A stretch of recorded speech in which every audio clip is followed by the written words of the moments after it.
Hey, we are back, and this is the Mind Hype Podcast. This is Z. Thanks for joining us, guys. We took a bit of an extended break. It wasn't planned. We were hoping to do a podcast every 2 weeks. Unfortunately, that didn't happen, and our irregular schedule has kind of become the regular schedule at the moment. So no more promises, but we will try to do an episode as often as we can.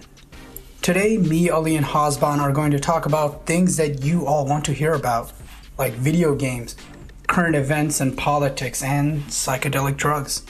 So let's all jump right in. So, how much did you like it? I'm still trying to figure it out.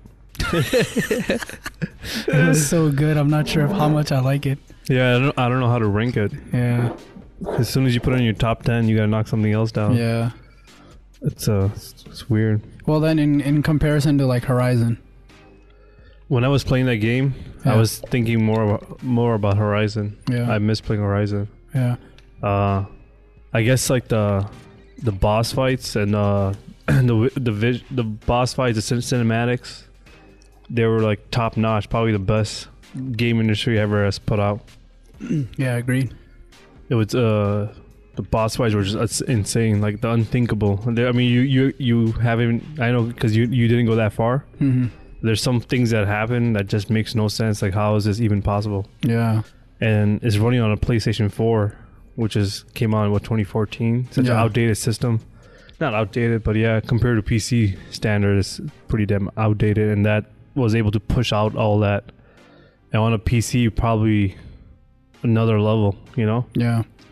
But like, it was just beautiful. And then I started watching the making of that game. It was insane. Yeah. Did you hear them talk about, because they had that one single shot throughout the whole game? Yeah. So the crazy thing is, when they were designing the levels, they had to like in advance know where things would have to be. So because the camera, you can't like just cut and go to the next place. So so the guy that's running behind them, so it's like big Hollywood production of like cinematics that they're trying to tie back to the gameplays, and that's making a seamless transition from, you know, a cutscene to a game without ever, because usually when you play a game, there's a cutscene, then it stops, and you go, you know, there's like a blank pause, and then you would get the gameplay, but this was all just one transition. Yeah, one long shot. It's insane. And then it goes. Then they give you the control. Yeah. So, and there was parts of the game where, like the anger and the pain, like in his face, you see it in the beginning. I've never felt that just by watching something. Just visually, the music was like godlike too. You know. Right. Yeah, it's very epic. Yeah, but like, because I'm trying to figure out how to rank it. It's definitely an amazing achievement for like any gaming for the gaming industry, obviously. Yeah. That, like, you know, this can fight off like a good winning movie, like in terms of experience. Mm-hmm. Like, it has so much quality in writing, gameplay, music, visuals. Yeah. Like a full package, and then you're at the control. Right. They had so Corey, who's the game's director. Yeah. Do you know what I'm talking about? Corey Barlog, I think, and he was the guy with the glasses. Yeah. Yeah. And he was talking with Jordan, who Peters. Not this time. Everyone's talking Jordan for some reason. But he was I forget that guy's last name, but he's the one who directed Kong. I don't know if you guys have seen Kong Skull Island. Yeah, I have. Yeah, I saw it. So those two guys were talking, and he's like, he liked God of War so much. He's like, you just stunted on everyone in Hollywood, because everyone's always talking about how long you can go before cutting, and you just went 35 hours without a cut. Yeah. So like, nobody in the movie industry can now beat that. Like, you can't beat 35 hours. Wait, you're talking about God of War? Yeah, God of War. Wow, that's a pretty... Is that including gameplay though? The idea was that the game starts from behind Kratos, right? Yeah. So you have this shot. Now the game never You're cuts absolutely at all. right. Throughout Holy the shit. whole thing, never cuts. You're absolutely right. Yeah. So, damn, that's fucking crazy. Think about how hard that is. When you want to make a change, you can't just make a change, because you can't just cut from here to here. The camera has to be in that position throughout the whole thing. Yeah. Wait, so you're saying it was first-person view the whole time? No, it's like third person. Okay. But like it starts following the main character, right? So you know how like so the cutscene starts with the game, and then it turns around and gets behind his back, and you play, and then it just carries on forward. When the next cutscene comes, it just goes off him and it goes in a different angle and starts showing. You know, the camera just pivots off him. Oh wow! But that scene, he's right. It doesn't. Oh, you're saying it just stays in that world. It's a single shot. The whole game's a single shot. That's pretty cool. It's not like going from camera 1 to camera 2. There's only one camera throughout the whole game. Yeah, that's nuts. It is. Yeah. That's what he was talking about. Yeah. But I was just thinking from a cutscene perspective, there's only one shot. But you're right. Throughout the whole game, even the load scene, they got around that. The game never loads. Pretty much never. Yeah, until you die. Yeah, until you die, then it reloads. They even talked about that one time where the screen goes white when at some point, I don't know, maybe there's a fast travel. Yeah, but then that fast travel is they did a cool way. So like usually in games, if it's fast traveling, they would load. In this, they just put you in this like a realm between realms. Yeah, and so it's just like a linear path that's going in a curve, you know, different directions. Mm-hmm.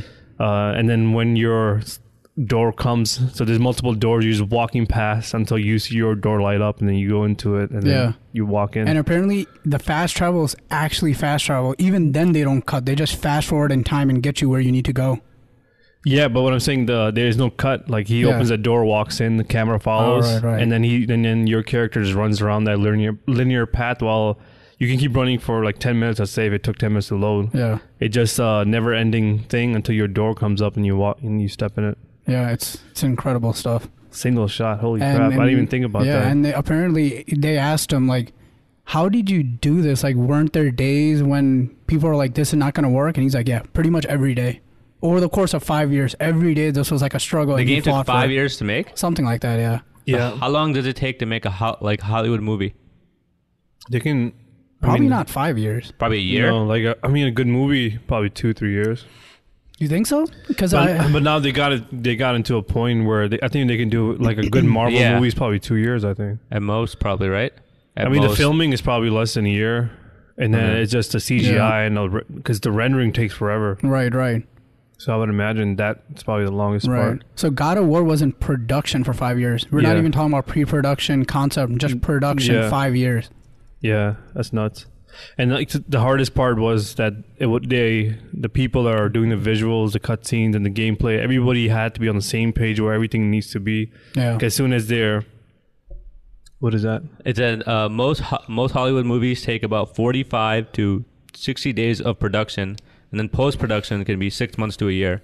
Because I think you're about right, especially for like a really really good movie. Yeah, I would say like 2 years, because you usually hear a movie started filming and within 2 years, it's coming out in 2019 or 2020. Yeah.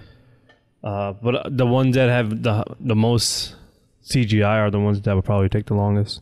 Yeah. Like action movies like Marvel's or DC. But yeah, I'm still...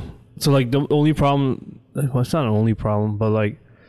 it wasn't a true open world, but that game style is not for that. But like... Where it thrives is in the story, the acting, the music. Gameplay was awesome. It was pretty seamless. There was no glitches or anything. But like the cutscenes and then the boss fights were just absurdly insane. Yeah. Like the things that happen in the game, like just make you like can't even. Especially that one, guy that you find in the beginning. Yeah, that was crazy. Better than any superhero movie. Yeah, as soon as you get punched and he goes flying through the trees, I'm like, wait, is this a cutscene? And then you're actually playing it. Like, holy shit! Yeah. Like, it's it's way better than any, and it gets even crazier, man. Like, I wish you can play that game, but it's crazy. It's a long ass game. It's like I think I put in more than 30 hours. Yeah. Into that game, and right before I beat it, I only had one mission left, and I didn't know that. So I spent like about 2.5 hours to 3 just doing side missions because I was trying to level my guy up. Then I went to do the mission. I didn't realize it was the last one. But good thing you did that. Otherwise, once I finished the game, I probably would not have done those things. Yeah. Because right now I'm like I don't have that much time, so like it was just cool that. So that's why I kind of like. Sometimes I don't want open world. Because like every game nowadays, like you got to be open world. Yeah. But sometimes like but not all of them are great. Some of them don't engage you enough, or make you. It doesn't feel real enough. But there was something about Horizon that was kind of similar that I felt in Breath of the Wild. So I think the biggest issue that has been with open world games, it's that you kind of load up your map and there's just markers everywhere and you just kind of go from marker to marker. Right. Did they not have that in Horizon? No, they have a lot of markers. Oh, they do. So they do still have that issue. Shitload of markers. But okay. I don't see how that's an issue, though. Well, a lot of people say the problem with that is the reason why they love Zelda is you kind of just explore. Yeah. And that's the problem with Ubisoft open world games. You go up to a watchtower. Yeah. And then that's like a meme now. You just go up and like 100 markers show up. And then it's like overwhelming.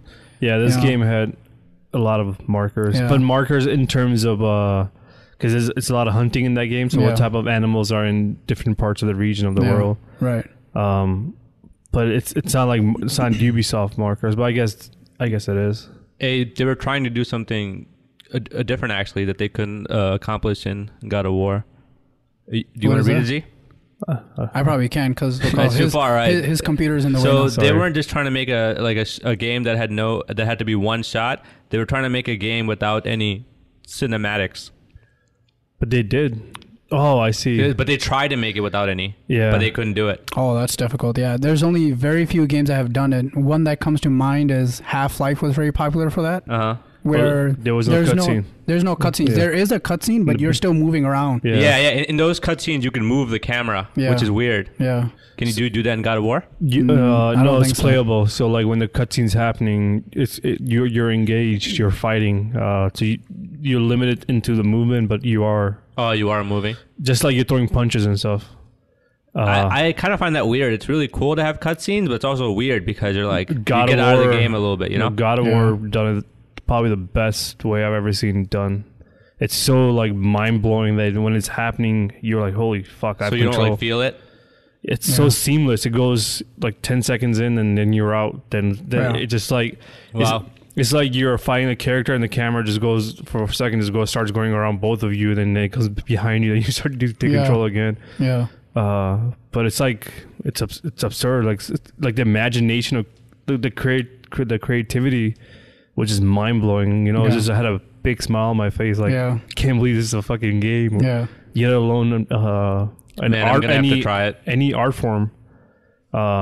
Yeah, I think once you play that, like Horizon might be hard to play because Horizon also, when you play that game, the opening cutscene kind of reminds me of God of War. But God of War, the story's so powerful, like it's insanely powerful, like you know that it just sucks you in. And his facial expression, the music and the anger, you just feel like you're like upset, like you're about to blow up and revenge this guy who just showed up and like it's just crazy, like, and he's carrying his wife. You can just feel the pain of his loss. Like I've never felt that. Like there's very few movies I've done it, but like through a game, like you can just feel the character's pain. Yeah, to be honest, before I played God of War, I was always skeptical. I wasn't really into, like, I've talked to you about this, like games that try to be like movies. Yeah, I'm like, man, games should just be games because they can't do better than movies. Right. But that kind of changed my mind by playing God of War. Yeah. How well, like, the combat is so good. Like, it's a great game, and then it's also a pretty good movie. Right. And that combination, I haven't seen it in any other game. Yeah. Done that well. Yeah, I think this definitely sets the bar to, like, 110 or 10 or 11, but Horizon also did a good job. I also enjoyed Horizons. But yeah, I think they're all getting there, in terms of the games and stuff like that. And it's just going to get better and better and better. The only thing is, like, it could be even better, but since PlayStation lacks the technology of, like, 4 years ago, they have to kind of do it in, we're seeing, like, games like these, we get them 4 years late. So, I mean, there's games that can probably even do it better now. Yeah. But we just have to wait 4 years because the technology has to catch up. Right. The one game that I was actually recommending to Hasban when you were asking about Steam games, and that's the one game I can think of that has no cutscenes, and that's Inside. And someone else told me about that too. Dude, just everyone should play that game because I think that's the kind of game anyone can pick up and play. It's a 2D side scroller. Yeah. And the game, so there's no cutscenes, and it's kind of like that music video, This Is America, where the story's happening in the background, like if you pay attention. Right. And you're in the foreground, of course. And there's like this whole world just, doing things, and it's like super dystopian and dark. and you never know where it's going. That's it's so my good. kind of game, actually. It's so good. Yeah, it's on my bucket list to buy it. I just haven't got around it. I'm just waiting for it to go on Steam sale. Like, do you know what the $20. thing is with games? Sometimes they can be hard, and I'm always like trying to figure out. I'm like, man, how much time do I want to spend trying to solve this? Yeah, so that's another thing that is, so Inside, it's, to me, when I think of the perfect video game, that's kind of what I think of. Wow. Because anybody can pick it up, but then when you solve the puzzles, they don't feel like puzzles. It's like problems in the game. But the games that you have been playing are puzzle-solving games that require that's a good critical point. thinking. So not like God of War. God of War is just more action-paced, and there are some puzzles, but it's nothing like, oh my God, like I'm stuck on this. That's it. I'm going to beat Portal 2. Yeah. I'm not going to give up now. Yeah, and we were talking about that, right? You were saying that sometimes the problem with Portal, amazing game, right? But when you had a tough day and you just want to relax, you don't want to play Portal. Yeah. Yeah. It takes too much brain energy. I like it. Like, there's a part of me that really enjoys it, but I do that all day anyways. Yeah. What's it called? I think what's that game? Talos Principle? Yeah. That's Talos Principle, yeah. Yeah, so I've been playing that one. It's similar to Portal. It's like that type of game, and I was enjoying the hell out of it. I love the puzzles, but yeah, you guys are right. So when I do come to work, and one of the reasons I stopped playing it because like I've been thinking all day at work, I just want to shut it down. So like then because I'm at the point I'm towards the end of the game, the puzzles are getting like I got pretty far in Portal, but they're getting insanely hard, and like they're fun. But then when after a long day of work, it's the last thing you want to do is like critically think more critical thinking. But just solving those games are fun too. But yeah, like God of War is not that. God of War is like experiencing an epic movie that you take control of. At least to me. Yeah. And that's actually one of the reasons why I have a very hard time now playing video games, even if I want to. Like if I'm working on a game, the last thing I want to do is then play a game, unless it's like Journey, where I'm just relaxed, or it's like I can't play a game where I have to figure all these things out. Well, do you want to talk about your game, the game that you're making? Well, the game I'm making, and it's been like a really difficult journey. And it's a game on its own. It's because I realize after like every time where I feel like all right, I'm at the next stage of development, and I always realize that a lot of my development has more been concept, has been coming up with a concept, and then when I think it's gonna work, it doesn't quite work. So then you kind of go rework it and try it different ways. So recently I made another change. I went from like a 3/4 view, which is like a top-down view, because the game is 2D, and getting movement to work in a 2D environment, like being able to jump, go off walls, climb. It's hard with that view. It's really hard. So it was a bad decision to kind of do that top-down view and go with those mechanics. Yeah. And movement was like my number one thing. And it was like always a thing like, I'll figure it out. We'll figure it out. I'll just keep working. Because for some reason, top-down view is something I'm very comfortable with in terms of making the art for that. But I recently changed to a side-on view, something like Inside, more of a front-on 2D view. Oh, shit, really? Yeah. Damn, it's starting all over again, isn't it? Sort of. It sort of is, yeah, to be honest. Because in the game, you can change the angle, the camera angle, right? Yeah. So you can bring it down. So it's not too much, but then you would have to... You have to rework everything one time. Sort of, yeah. I'm almost done. That's what I've been doing with the art. It's not a lot of changes in the art. Yeah. But I did increase the resolution because Nintendo Switch needs a higher resolution. So I changed that. Okay. And... the good thing is, but I've said this before, but at the moment, the movement, it's a lot better than it's ever been. So I'm pretty happy with that. That's awesome. So what is the output? What is the resolution that your game... 720p on the Switch. So it's going to be 720p? Yeah. That's legit. Yeah, so natively, my game was 480p. Because I don't like those. Like, I like the concept of old games. I get it. Yeah. But with high resolution, they're a lot better. Yeah, definitely. Yeah. So, majority of the indie games are 480p? I thought they were like at least... Yeah, they are. So most of the Pixar games... Have you heard of Celeste, which was like a big hit recently? Celeste. I probably have. I have to see an image. Yeah, it's on the Nintendo Switch. What else is... How do you spell it? Celeste, Celeste. Yeah, well... what else is there? Hotline Miami, right? Yeah, that was amazing. like 240p. Yeah. Oh, was it? Yeah, you're right. But they upscale it. See, 240p times 4 is like 1080. Or it gets pretty close to it. Yeah, so I've seen this image, but I don't know much about that game. This is pretty good, though. This is nice. But this is cover art. If you look at the actual in-game shots, Oh. So that's a promotional shot. So when you look at it, because this is also a pixel art one. Yeah, so something like that. So this game, I believe, is probably, I'm going to say 360p. That's what it looks like.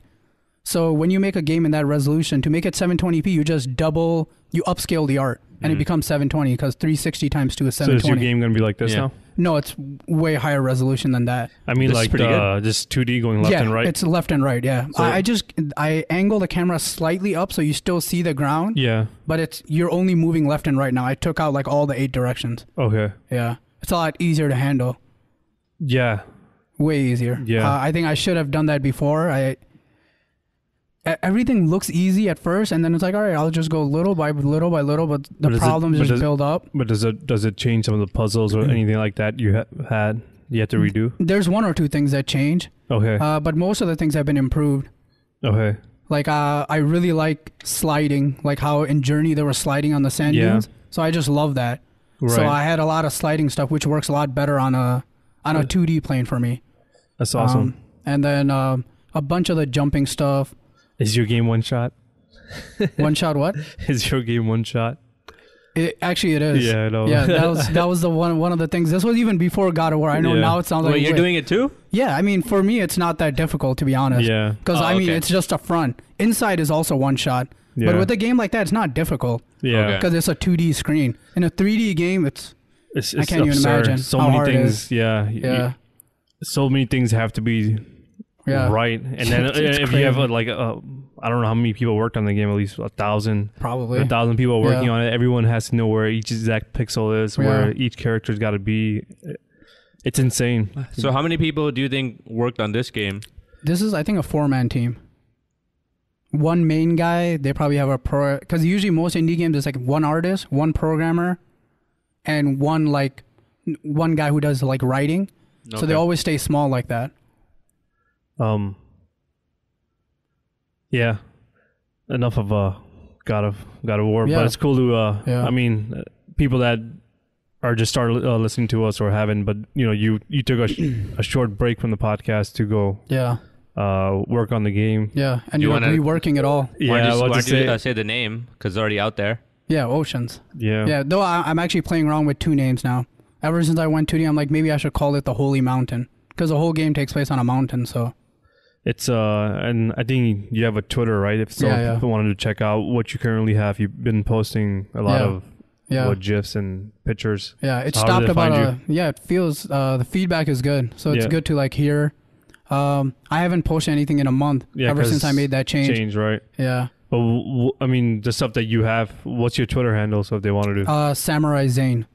Samurai Zane, Zane. Yep. Yeah, check that out, and if you like it, retweet it. Yes, absolutely. Tell them to go back to Top Down. No, don't do that. But yeah, that's awesome. It's amazing that you're doing that. I'm looking forward to the final product. Yes. Yeah, man. I don't think there's anyone looking forward to it more than me. I think this is the first time on the podcast he's talked about the game. Yeah. Before it was in development. Yeah. But I mean, what motivates you to keep doing it? I think the fact that honestly, the number one thing is the fact that I put so much time into it. Yeah. I can't even imagine not finishing it now. That would be crazy to me. It'll be a crazy waste of time. Yeah, exactly. Like if I don't finish it, like that's horrible. Yeah. Like the amount of time I poured into it. How many times have you poured into it? A lot. Like a lot. In terms of years, months? What would you say? Probably for at least 1.5 years, I was just doing art, just doing concepts, coming up with ideas, just trying everything. Right. And then I think now 15 months of full development with a programmer, actual coding, the whole thing, like every day almost. Yeah. So yeah, that's a lot of time. Damn. A lot of time. Yeah, it's crazy. And obviously money as well, right? Yeah. Right. So hurry up. Yeah, I think I have to. Why are you here? Yeah, I think I have to. Good question. Taking a break. Go off the radar again. Yeah. No, but one thing I've learned is, which is usually obvious, but you have to kind of go through it. It's that there are days where I'll be working on it all day. I won't get much done, but if I take a break of a few days, just forget about it, come back, I can do like a week's work in like a day. Because I guess it can get exhausting and overwhelming. You feel like you're just a hamster in a wheel going nowhere. I think it's just like you cannot overwork yourself. You really gotta, like, I feel like all the stuff you do outside of work is important for work. That's why I think like working out and these other activities that you have, they fuel you for when you actually work. Like you might be spending less time, but you'll be more focused during that time and still get to do other cool stuff. Yeah. Yeah. I mean, our brain is a muscle, right? So it just needs, like every time you work out in the gym, it needs a little time to relax and recover, if you will. But there's like a concept or something that Sam Harris said, or I think they were talking about it on his last podcast. Like, you know how you have two selves? Like, have you heard about the experiment where they cut the brain and there's basically like two of you, one on one brain? I don't know how to explain the whole thing. Yeah. But that concept of having two selves. Then he was talking about the subconscious, right? And he was talking about like how there's even the subconscious is just like another conscious of you, just very quiet, right? So when you get away from the game, you're never really away. There's a subconscious voice in there that's thinking about it. Then you come back and you fully put both selves in it again. Do you get what I'm saying? Yeah. No, you're always thinking about it on some deep level. Right. It's with you. That gets into like really spooky stuff. Because he even talks about the fact that when you cut the brain and you have those two halves, right, and they're not exactly communicating with each other, or at least you're not aware of it, and you have like two different consciousnesses. And then imagine what that means. He says that it is possible that there's other islands of consciousness right inside your brain that you're not aware of. You're saying if we split the brain in two? Well, I mean, that's like an experiment that proves it, I think, that they cut out like a part of the brain. Because of people that had some sort of injury or infection, that there's a part of the brain. Let me look up the experiment so we're not just talking bullshit. Yeah, I feel, because I think we talked about that here slightly in the past, where they do split the brain up and then if the other brain is, I forgot how it went, but like, if you're still there and if they're able to take the other brain and put it in another body and make it able to work, and then is there two of you now, or is there? Yes. By the way, we're not just bullshitting. It's called the split brain syndrome. So people like they lose part of their brain, right? So they would. Yeah. I don't know. Do they cut it off? Well, that's how they did it. They basically had to cut off parts of the brain, and they were amazed. Yeah, man, to me, that is easily the spookiest thing I can imagine. Okay, here. So scientific research has revealed that the two halves of the brain are different selves that can operate independently if they are cut off from each other. Yeah, it's wild. Okay, so now I want to know, if you cut other things up, like how many different things are in there? Like how many different consciousness? I mean, for the most part, it doesn't have to be two. You're right. For the most part, I think it is two, like the left and right of our, because I mean, since our bodies are built with two eyes, two arms, and they're all right. No, but what I'm saying is, for right now, you just feel like one thing. As soon as you cut it up, there's two of those. Yeah. I'm saying, what? Can you how keep many cutting more? it? Yeah, I mean, or like how much? What more is going on that we're not aware of? How many? I think it's definitely a whole bunch. I mean, once you cut it up to two, there's within the brain. It sounds like, I'm not sure.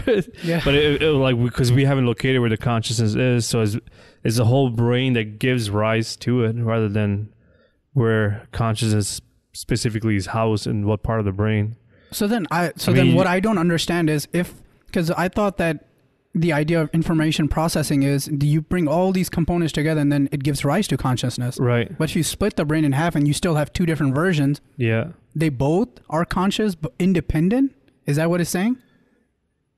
Yeah, I think from what I've read in the past or heard, I forgot of which podcast it was too, but I don't know. I felt like, or maybe it's just a theory, or was it? I'm not sure if they've been successfully been able to do it, but I think have taken off certain parts of the brains, and the idea is if you can still work off this half the brain, and if they're able to take that. Yeah, you're right, by the way. It's two. It's not, well, maybe there's, even in the two, there's multiple, like, voices. Yeah. But the experiment is crazy. Like, they're saying that the people that had it done, they would say that one arm would not agree with the other arm after they had it done. And then they would ask, like, the same person. Somehow, you have to go into the research, but somehow they would ask the same person questions on both sides. Yeah. And they would give different answers. Like, what do you want to be when you grow up?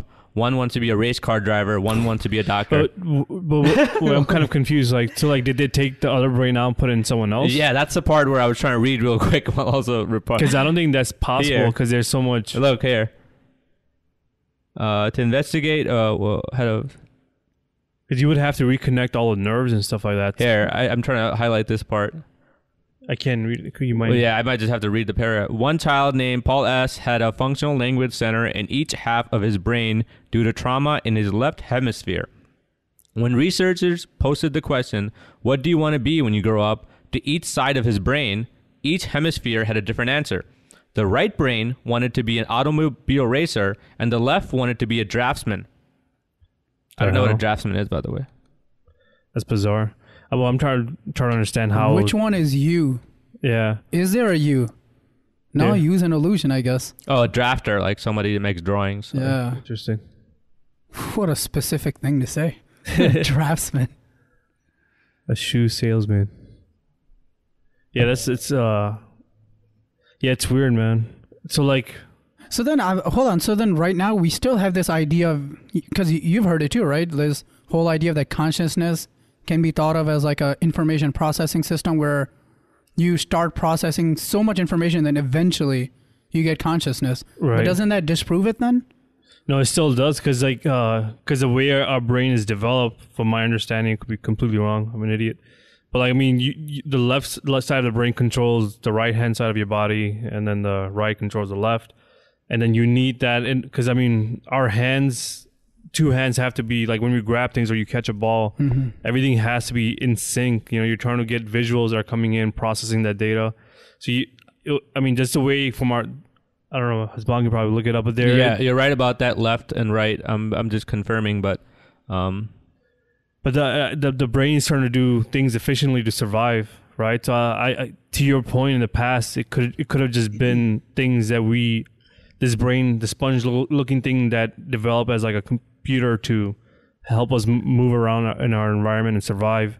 And I guess the cooking theory that we heard, that, you know, all those, that once we first figured out how to cook food and started eating meat that was cooked meat, started giving, to your brain. It just made it easier, they say, or the theory is for your brain to digest, and it gave more energy to the brain. Because before you would have to put so much, your body would have to put so much more energy into making sure that stuff was clean and processing it. But by cooking it and getting rid of all the bacteria, I think the theory goes that you're able to kind of put that energy into the brain and thinking. And then fire changed basically everything. Yeah. Allowed our brains to double. So hold on. The one thing I still don't understand is, if the left brain is working with language, how is a right brain able to answer questions which require language? Okay, so they actually explained that in the thing that I was if you want to go, but that's a really good question. But what's weird, like if you look at an atom, right? You have like the electrons and protons that are, you know, orbiting it or going around it, and that's energy. Like what information tells that to do that, you know? And when it adds more electrons and it turns into a different molecule, there's some sort of rule or formula or something, or it is conscious because it knows it needs to. Somewhat conscious. It just knows it needs to do this one little activity. You want to know something even crazier now that I'm reading this? Yes. All right, I'm going to read it. Fuck it. In one experiment, researchers had split-brain patients sit at a table with two screens such that each eye could only see one side of the screen. When the command walk was flashed to the right hemisphere, the patient would get up and start walking. But when the researchers asked why, they would respond, "I'm going to get a Coke," or something like that. Interesting. Oh man, that is so creepy. It's I don't know who said this, but it's like we think that we do things logically, but we just do things, and then later on we try to think of like why we did it, and we try to explain ourselves. What's crazy is this person is obviously going chaos mode, right? Because he has that what was it, syndrome? Well, I guess split brain syndrome. Imagine that being a chaos in your life, because how the hell your one brain's telling you to do one thing, you're doing certain things, you're not even sure why. But maybe this is how we always are, but this is just more of an extreme example of it. Do you get what I'm saying? Yeah. We're like that on a microscopic level. So and his is broken, right? Yeah, it's like completely broken. But I think I don't know. I just feel like my environment shapes me so much. No, I mean, think about it. Like, his is completely broken because he's in one of his eyes saw a walk, and then he's thinking in his head he's getting soda. So it's broken. You know, it's not. There's no. Wait, is that what's happening? Because I thought you meant like he does something, and then the brain tells himself a story of why he did something. No, so like to make sense of it. Like, why are you walking? He's seeing walk on one side of it, right? But the other side sees nothing. Yeah. But that doesn't make him just read the walk. It makes him act on it rather than read it. Yeah, because he's reading it so subconsciously, I guess. Like he's seeing it somehow. He's just processing the information. Yeah, one brain saw walk, the other brain said, "I'm going to grab a soda." So when he got up and he started walking, and but that means that you need both brains again. Where's that, man? So one brain does analytic thought, and then one is like creativity, imagination, insight, like awareness. So, anyways. Hold on, just to go back for a second, just to clear it up, because I think I'm understanding it differently than you are. So I just want to be sure, what are they actually saying? Can you read this part? I'm just going to make it bigger, because I feel like I don't want to read it to you again. When you So if one eye saw Coke, right? Or saw a walk, and they start walking, you're not saying that one side saw a walk and the other side thought Coke. Are you saying that they began walking and then they're like, why are you walking? And then they have to come up with a story like, why am I walking? Oh, I was going to go get a Coke. Yeah, you're right. It's not because you get you explained it perfectly. That's exactly what happened. But by the time he got up and walking, it's not that he saw something that said, well, I'm not sure. I guess. Yeah, but when they asked him the reasoning of it, that's what didn't make sense. He didn't say it's because I saw it say walk on the thing. He said, I'm grabbing soda. Coke. Yeah, he's not naming the specific reason he was walking, even though it's obvious. Yeah. Yeah. So it's definitely, again, his mind is broken, and it's just one side of the brain saw something and acted on it, and on the way onto it, he totally forgot about that and is saying, I'm going to grab soda. So that's a frightful world to live in. Like, imagine if your whole life was like that. You know, you're watching TV, one eye saw something, a part of a commercial, and you're up and doing something that you have no idea. Yeah, that would be crazy. You get lost. Do you think that's making sense? Like, I'm trying to figure out, like, did it make sense to the person? Did he know he was split up, or did he feel like, oh no, I'm just telling myself while I'm up, everything's okay? Yeah, I'm curious to read it on the offline. Or is he like, wait, this is really good. Okay. So basically, even they're saying, like, after that, they explained that, they're like, this is kind of crazy. Basically, the patient's right brain did something for a specific reason, and their left brain did not know that reason, so the left brain made up a reason. Yes. That's what I was thinking, too, that you're probably just making it up. Like, you're just using logic. Because there's no communication between those two, I guess, or there's a lack of communication, so the other one has to make up a reason. Yeah. For why is acting on. I'm going to read more about this later, actually. So Steven Pinker wrote something about this. The guy who was on Sam Harris's podcast. Yeah. What's the article called so we can... theodysseyonline.com/your2selves. Your two selves. That's weird. Like the other day, I was in the basement, right? So I guess it doesn't exactly correlate, but... I remember seeing a spider in the corner of the ceiling. Yeah. And then I was just kind of lifting and stuff. And then in the corner of my eye, I just saw a shadow, and I just kind of jumped. And then I tried to explain to myself, oh, I thought a spider was there. Yeah. But I don't know exactly why I jumped. It could have been because of that. I don't exactly know why I jumped. It was just random. So I think, like, you know how, like, when you're walking, like, all the light that's coming in your eyes, the data that we're visualizing, so it has to go to your processor, and it has to stitch these images up, and part of your brain that has the alert for survival, as it was stitching up something, it probably saw a spider or something that's supposed to kill you, and boom, like it makes you jump, you know, and you panic. It's just and then you look at it, it's nothing, but that safety feature is there. As it's stitching the image together for you and keeping it real time, it reacts before you see or it's almost instant, I guess. But I guess it would have to be before or after. That's bizarre, isn't it? Like how many millisecond difference are we talking about? So there's three parts of your brain, right? So they say the most mature, the reptilian is the one at the bottom. I forgot the other two, right? So, but the one in the front, which is, I think it's called the frontal lobe. I might be wrong about this one. But that's the one where you think and stuff, right? So even this conversation, we're probably using the front. But the reptilian, that's all your animal type instincts. Yeah. So that's the one that actually is you. If you think about it, it's closer. I could be wrong about this, but it makes sense too to your the visual to your brain and your a nervous system. So when you touch something, it's towards the back, the reptilian. And the reptilian is the first one that reacts. That's your animal side. Right. Yeah. You know what I mean? So when you see something and you react right away, that reacts first before you think about what's happening. So as the sound and the visuals are coming in, they go to your reptilian part of the brain, and they filter out the survival aspect. But if you're a reptilian, like if something happened right now, we had to react, that would be the reptilian brain that would react right away. Then our cognition would kick in. Man, you know what's weird is like as you're talking, I'm just trying to process like the real time of like the data coming in my brain. It's like because all I'm seeing and hearing is residing inside my brain. It's not in the outside world; it's on the inside. I'm just seeing sound and light, go into my brain, and then my computer has to real time stitch all this together and put everything in sync. It's absurd how seamless this process seems like, Yeah, and the crazy part is that it's figured out over millions of years what is important and what's not, and what to filter out, what to keep. Dude, like if you think about like a subatomic level, what if in their time, like the image that they're putting before in my head, I was gonna say before my eyes, but the images that I'm seeing right now, what's in front of me, maybe when the subatomic level is probably eons, like they're there with like a hammer. So when the subatomic level, as this data is coming in, they're composing or coding all this shit so I can see and hear and walk. In there is probably a 10-minute, it's probably a second that they, and because it's crazy how. I believe that because look, when you hear stories about crazy trips or anything like that, you hear about people, especially on DMT, where time doesn't exist. It melts away. The concept of time is no longer here. And everything you feel like is happening at the same time. Right. So people try to figure out, like, is that the reality of it, maybe? And then when we come back here, we just have to slow everything down because that's the only way we can perceive time. Time dilation is such a trip, man. I feel like, we talk about shrooms as like a trippy experience. Yeah. But some of the stuff that the effects of it, like time dilation. Yeah.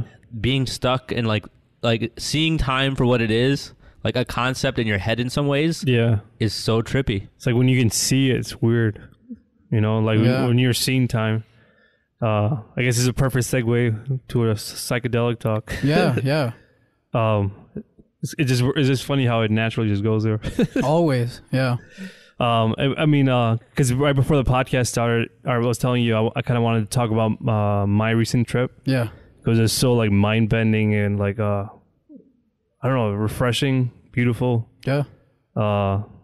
It was just a cool experience that I had that I just wanted to. I know you guys heard it, but I kind of wanted to put on the podcast. Yeah. And I guess if you guys want to chime in on your own versions or inputs. Yeah, sure. Let's do it. By all means, but it's weird. Like so I mean, like I didn't do it. I mean, yeah, it's been a while since I've done it, and I felt like I did it alone, so I forgot how much I took, about probably 2 grams worth or something like that. I had it with milk, so like I go to my room, I start put on music, but the thing with it is like you can feel like every inch of your body, so like as soon as you're not comfortable, it makes it really hard to settle in. So then I decided to lay down on the floor, and and part of the process is in the beginning, at least for me, I get really cold and I start shivering. So I had a blanket on, so like it was a amazing feeling where your whole body feels like nice and cold, and you have this really warm blanket that you can feel in great detail, like from your chest all the way down to your feet, just the way it lies on you, like you feel it every inch of your body. Mm-hmm. And as I was there, then I had closed my eyes and had my music playing. And I was, I started getting these crazy visuals. And as it started, like, I was kind of upset at myself. Like, why am I even doing this? It's like so I start, when you go into it, you start talking to your ego, you start talking to yourself, the inner voice comes in. And then there was a part of me that was saying, like, why the hell am I even doing this? What the hell's the point? And there was a cool, like, as I'm talking to myself or explaining to myself, I start answering some of the things that I already know. And the first thing was like, I kind of saw my mom. It's this crazy, like, fractal images, patterns just flying through, it turns into trees, turns into flowers. It's this absurd, it's like a different realm and reality, if you will. And there was parts of it, like, it just throws random things at you. Like a picture of my mom comes, then it goes away. Then it's like different flashes of my childhood memory with my mom. Then I started thinking, because me personally, I don't. So I was trying to understand, hey, I was just talking to my consciousness, why are you trying to show me this? Like, why is it such a random picture? And then I started laughing. It's because, I don't spend enough time with her. I don't do enough with her. I don't have that relationship that I should have with her. And I'm like, then I start, saying to myself, like, you don't need, like shrooms to tell you this is something that I already know. But it's one of those things, like, even if I know, I still don't act on it. And it was like a different experience where I started like talking to myself, like, yeah, like, you're seeing this for a reason. It's like an underlying issue maybe in my life or something, Mm-hmm. So no, do we all have that experience? Because I do too. Yeah, I'll be real. I've thought about that same exact thing. I once called my mom after a trip or on a trip. The things you're saying, I feel the exact same way on most trips. Well, we are probably all like that. We probably have that relationship with our mom. I've definitely improved it with my mom, but there's always, better. I was not that close to her before. Yeah. It's funny. It's like, you don't need this to tell you, but like an image comes and it just blows you away. Like, well, do you know what I do before every shroom trip? What? I go hug my mom and dad. That's awesome. Yeah. So like the last couple trips, like if I'm leaving the house, I go hug them because I know I'm going to think about them. Yeah. I've never had that relationship with my parents. So it's because it's just the way we were brought up. I mean, we were all close when we talk and stuff, but like, the hugging, that emotional. I get it. My sisters had it, my other brothers did, but like for some odd reason, my brain was never there. Like I was just more reserved, I guess. Yeah. But for me too, it is definitely way more like, I've only done 2 solo trips, but it's usually on that. Yeah. I think when we're as a group, we have so many things to talk about. Right. That this is something that's more introspective. You kind of sit there. Yeah. And even though you're saying these things, you feel it. Yeah. You feel it so deep inside you that you can't help but act. Yeah. Like I don't know, like if you ever seen, I don't know how to describe this feeling, but like if you ever seen like either a horror movie or a love movie or emotional scene that just your whole body's pounding and you're just with like affection and love and just that like times 100, like you feel you have like chills going on. It's like this love and passion that just pours out. Yeah, and it's always love. It's never hate for anything. Yeah. Yeah, I've never been like, I hate my mom. Or anyone. Or even the people that you're frustrated with. True, it's just like you understand it better. Like, okay, I understand like they're being an asshole, but this is why. Yeah, I've had dark moments, but I've never hated anybody on a trip before. Yeah. It's weird. It's a good point. So like to carry on, then once I got past that, so the reason I took the trip was because I was trying to figure out what to do with like Mind High. What's my next step? I was looking for some sort of answer, I guess, going in, I'll figure out what I need to do with Mind High after I do this trip. And then once I went there, I felt stupid. I'm like, you're not going to get an answer doing this, and then as I started peaking and the music was just in sync, like I was laying down and I literally felt that I was like one with earth. I was just connected to the ground. I was rooted. And like, I guess I just had recently seen the movie Ready Player One. So I don't know if that's some of the ideas that were already like in my head. Cause I went with that concept of, cause in Ready Player One, just from the trailer, I guess maybe a little spoiler alert, that the guy in this virtual reality game, whoever figures out the answer or finds all the 3 hidden keys gets to be the ruler or the new CEO of that virtual world. So everyone's trying to find those 3 keys. So in my mind, as my eyes were closed, I was just thinking like for all the answers that I need, they're like keys, like, so I would just see this, so like, it was like this, like, I don't know, Legend of Zelda key. It was gold. It was just hovering over me. I'm like, holy shit. So I try to grab it and it goes away. So it was one of those things that I realized because when I used to, on my trips, when I would close my eyes, it would just get too, I think I've talked about it before. If not, it just, it would get too powerful. Like the visuals, like the feeling, it would just be too much, for me. Like I feel like, I always feel like there's some sort of pressure building up and I was afraid something wrong's going to happen and my brain is going to stop working. So I could never break through from that. And what do you think that pressure is? Did you figure that out? I just feel like it's just this sensation of that, because I don't know if you've ever on it, like when you hear good music and like a bass drops, you just feel it just go vibrate through all your body. That vibrating feeling is just what takes place in my brain. It's just it's like a pulse effect of, it's not bad, but when it gets too much, it could be kind of overwhelming. Yeah. So I was just curious. So as that started happening, I just stuck with the visuals. And I just realized, I'm gonna like let go. And so then I tried to do the Sam Harris thing, like, trying to be absent of thought and just observe what's going on. And as that would happen, then my body, as I was laying down, like would rise into the fractal patterns and start going closer and closer to the key. This is after you let go? You're like, I'm just gonna let go? So as soon as I let go, I'm like, fuck it, I'm gonna let go. Let me see what happens. Then my body felt like it was floating up in this fractal patterns that I was surrounded by nature and a bunch of weird patterns, and there's this key that's hovering over me. And the perspective for me, obviously, just first person. I know I'm laying down and I feel like I'm rising. I'm getting closer to the key. And as soon as I will smile, I'm like, oh shit, I'm about to get the answer. And I will fall back down, because then I would laugh. I'm like, holy shit, maybe it's just a test, right? Just to see how long I can stay quiet to get to the key. And as that was happening, then I saw like the key disappear, and then God came out, because when I was feeling this pressure, I just saw this. It was because I was looking up like it became like dark clouds, like dark orange clouds, and then this person appeared and he put his foot on my chest. And you saying that was like the God, sort of? For me, like it looked like it was God. It didn't say anything. So you saw someone actually? Yeah. A visual. So I saw a feet on my chest. And this feet was like this giant feet, but like it wasn't that big. Like it was like the toes were on my chest, and it was just, and I could feel this pressure on my chest was just pushing me down. And then I just that pressure did come back then. Yeah, on my chest. That a different pressure? No, it was a different pressure. It was like someone was standing on me. That's interesting. It's like so you let go, and you thought the pressure was gone. Yeah. And then that same pressure kind of came back on my chest this time. And it felt like someone was pressing down my chest, not to like kill me, but enough to show me their power.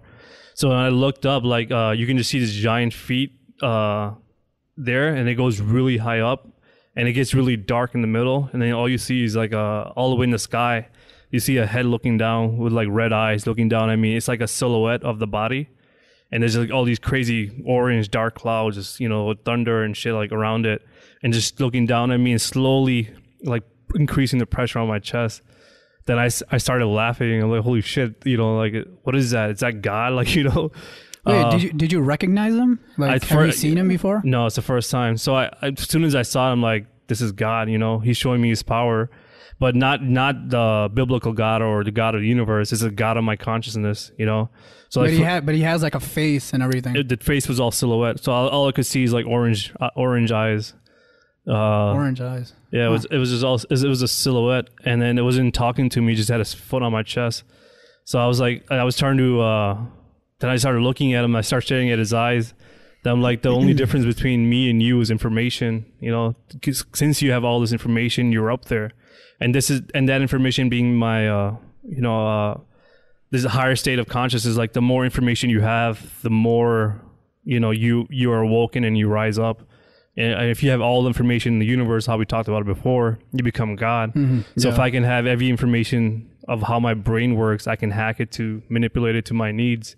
And as God was there, and like I remember I opened my eyes and I put my hand up. I'm like, now I was thinking about the universal God. Like, holy shit, where are you? I wanted to just touch him. And I closed my eyes and he's still there. Like, the visuals is like, it puts it back up. What a trip, man. Yeah, it was like, and I wasn't even scared. I wasn't even scared. I just because you let go, I think. Yeah, because I was trying to understand, like, so how do I become God? Like, how do I go up there? How do I meet him, or how do I get that answer? And it would be that for me that was God of my consciousness, and this is what makes me who I am. This is So like then I closed my eyes and then I tried to stare at him, and then obviously my eyes were already closed. But even in that realm, I closed my eyes, if that makes sense, you know? And then I started to float up again, and I got higher and higher and higher. And then it just, I don't know, all these things start connecting. I wanted to call you guys right away and tell you that I figured something out. Yeah. And that was like, you know, this shroom trip is just a hack. Like when I closed my eyes, I used to see like these monsters, these scary looking things. But if you just observe them, that's just your brain trying to trick you and scare you. That's trying to beat you at your own game, you know. But as soon as you... So you're pretty convinced. You're convinced that's what it is. Your brain trying to trick you. It's just your brain just goes in chaos mode because there's no order, right? So like you have no control of the visuals. It's showing things that you're afraid of. It's showing things that you love, and it's showing them. And it's starting to combine those two things together: the things that you love and that scare you. So you know, terrifying things come out of it, and you're like, "What the fuck does this mean?" You know. But if you see it, like then I just start staring. Then you know, I start seeing. Like as soon as I did that, I just let go. And then the image of God just shattered, you know. So I came into his dome now. Mm-hmm. So I it's like a glitch effect where when I try to not be aware of anything, and like that took me, like all the things that are flashing, I'm just staying there. I'm just observing. I'm not trying to think of what's happening. I'm just there. And as soon as that happened, it was like almost like a glitch effect where I just flew out of there and I came into a dark dome, and this dark dome was my consciousness. So I'm like, this is so, and like if I look down, all those images are still happening. You know, my brain's the visuals that I'm seeing, the fractal patterns, they're all taking place down there. So I flew out of that, and I can see downstairs in my brain, the brain that's part of it, that you know, processing thing, visuals are taking place. Yeah. And I look up, then it became like a mountain on the top. So then I get this is weird. Like I saw a mountain, then I'm like, you know, now I got to go up this mountain. Like it was kind of like journey. There was nothing else there. Yeah. So you go over this mountain, and at this point, I was like a little sperm looking thing, and I was just floating up the mountain. And I got to the top, and it was just a bunch of Buddhas that were sitting on top, like monks, and they were all just meditating. No one was saying anything. And once you get there, you just know what to do. So I started to do the same thing. And again, as soon as I started to do that, I started to rise. I rise up, and I got to a point, I was, you know, because there's this thing that you put in my head last time where Brett Weinstein, right? That's his name? Or Weinstein. He said there's like an intellectual limit. Yeah. So that was in the back of my mind, I guess. So as I was floating up, without thinking, as I would think, I would fall back down. And when I would fall back down, then I was like, is there like a consciousness limit? Like, how far do I keep rising? Is it for infinite, or do I get to a point where I hit a wall and that's my end of my consciousness? You know, and so I try to meditate in there and try to see how far I would elevate. And it got to the point where I did hit a wall. And this wall, I was like, what the fuck is this wall now? Like, you know, because you can't penetrate this wall. You can go beyond it. Like, so the sperm-looking image that was me starts like banging on it. And it gets to a point where I get tired and I get bruised and I would fall back down. And like, I was trying to understand what this meant. And this wall just represents... this wall was the answer that I was looking for. Like, you know, what is the answer to how to break this wall? And, you know, and for me, it was, cause you know, I fell back down, and you can see other monks starting to go up, and they're trying it, and everyone hitting this wall and falling back down. So this wall kind of, what it represented to me was just a wall that exists for everyone. These are the walls that we create for ourselves, you know, whether it be living healthy, going to the gym, working out, acing your tests, being a good husband, being a good father, daughter, mother, whatever you want to call it. These are all the walls that we as human beings face. And right now, this wall was the one that I can't break. And that breaking was like, you know, what do I want to do with the Mind High? And when I got there, so when I floated back there up again, then your voice came in my head. It's funny because we talked about this, and then you said to me, and as my eyes were closed, it's not like you were there as like a different sperm head or something, but you were just there talking to my consciousness. And your voice came in, is like, what if this wall is just in your head? Then I started laughing because I'm like, obviously it is, because I'm trying to get out of it, you know. But then what if this wall is you're making up, and you could break through it, and you know, and then you go beyond it. And I'm talking to you, saying, but if I break this, but is there such a wall that I can't break? Is there a wall there that even you can't break? And you know, and what? Then I opened my eyes right there and then, and because you know, since we did take a short break in the podcast, we weren't quite sure what direction to take this, and that was my answer. And I kind of told you this already, but like, it was that this wall, I couldn't break it alone. You know, this is a wall that we have to break together. Yeah. And this wall, what it represents is just human progress to me. Like what we do, well, I know we all are busy, and then, you know, we've been on and off the podcast and on and off the YouTube channel, but like what we are trying to do is just push these ideas forward, and, you know, just have one person listen to it and take it tenfold or whatever, right? It's not, so like for me, it became like this human progress that, you know, we all are part of, and some partake in more than the others. And I feel like, you know, and that whole idea of human progress, you know, I kind of learned it from you too. So like, it's just weird that, you know, like I went in knowing for a specific answer and I got it, you know, and I think I called you right away. Yeah. And we spoke on the phone for like an hour and a half. Yeah, it was like a podcast in itself. Yeah, I think that was like the best podcast ever.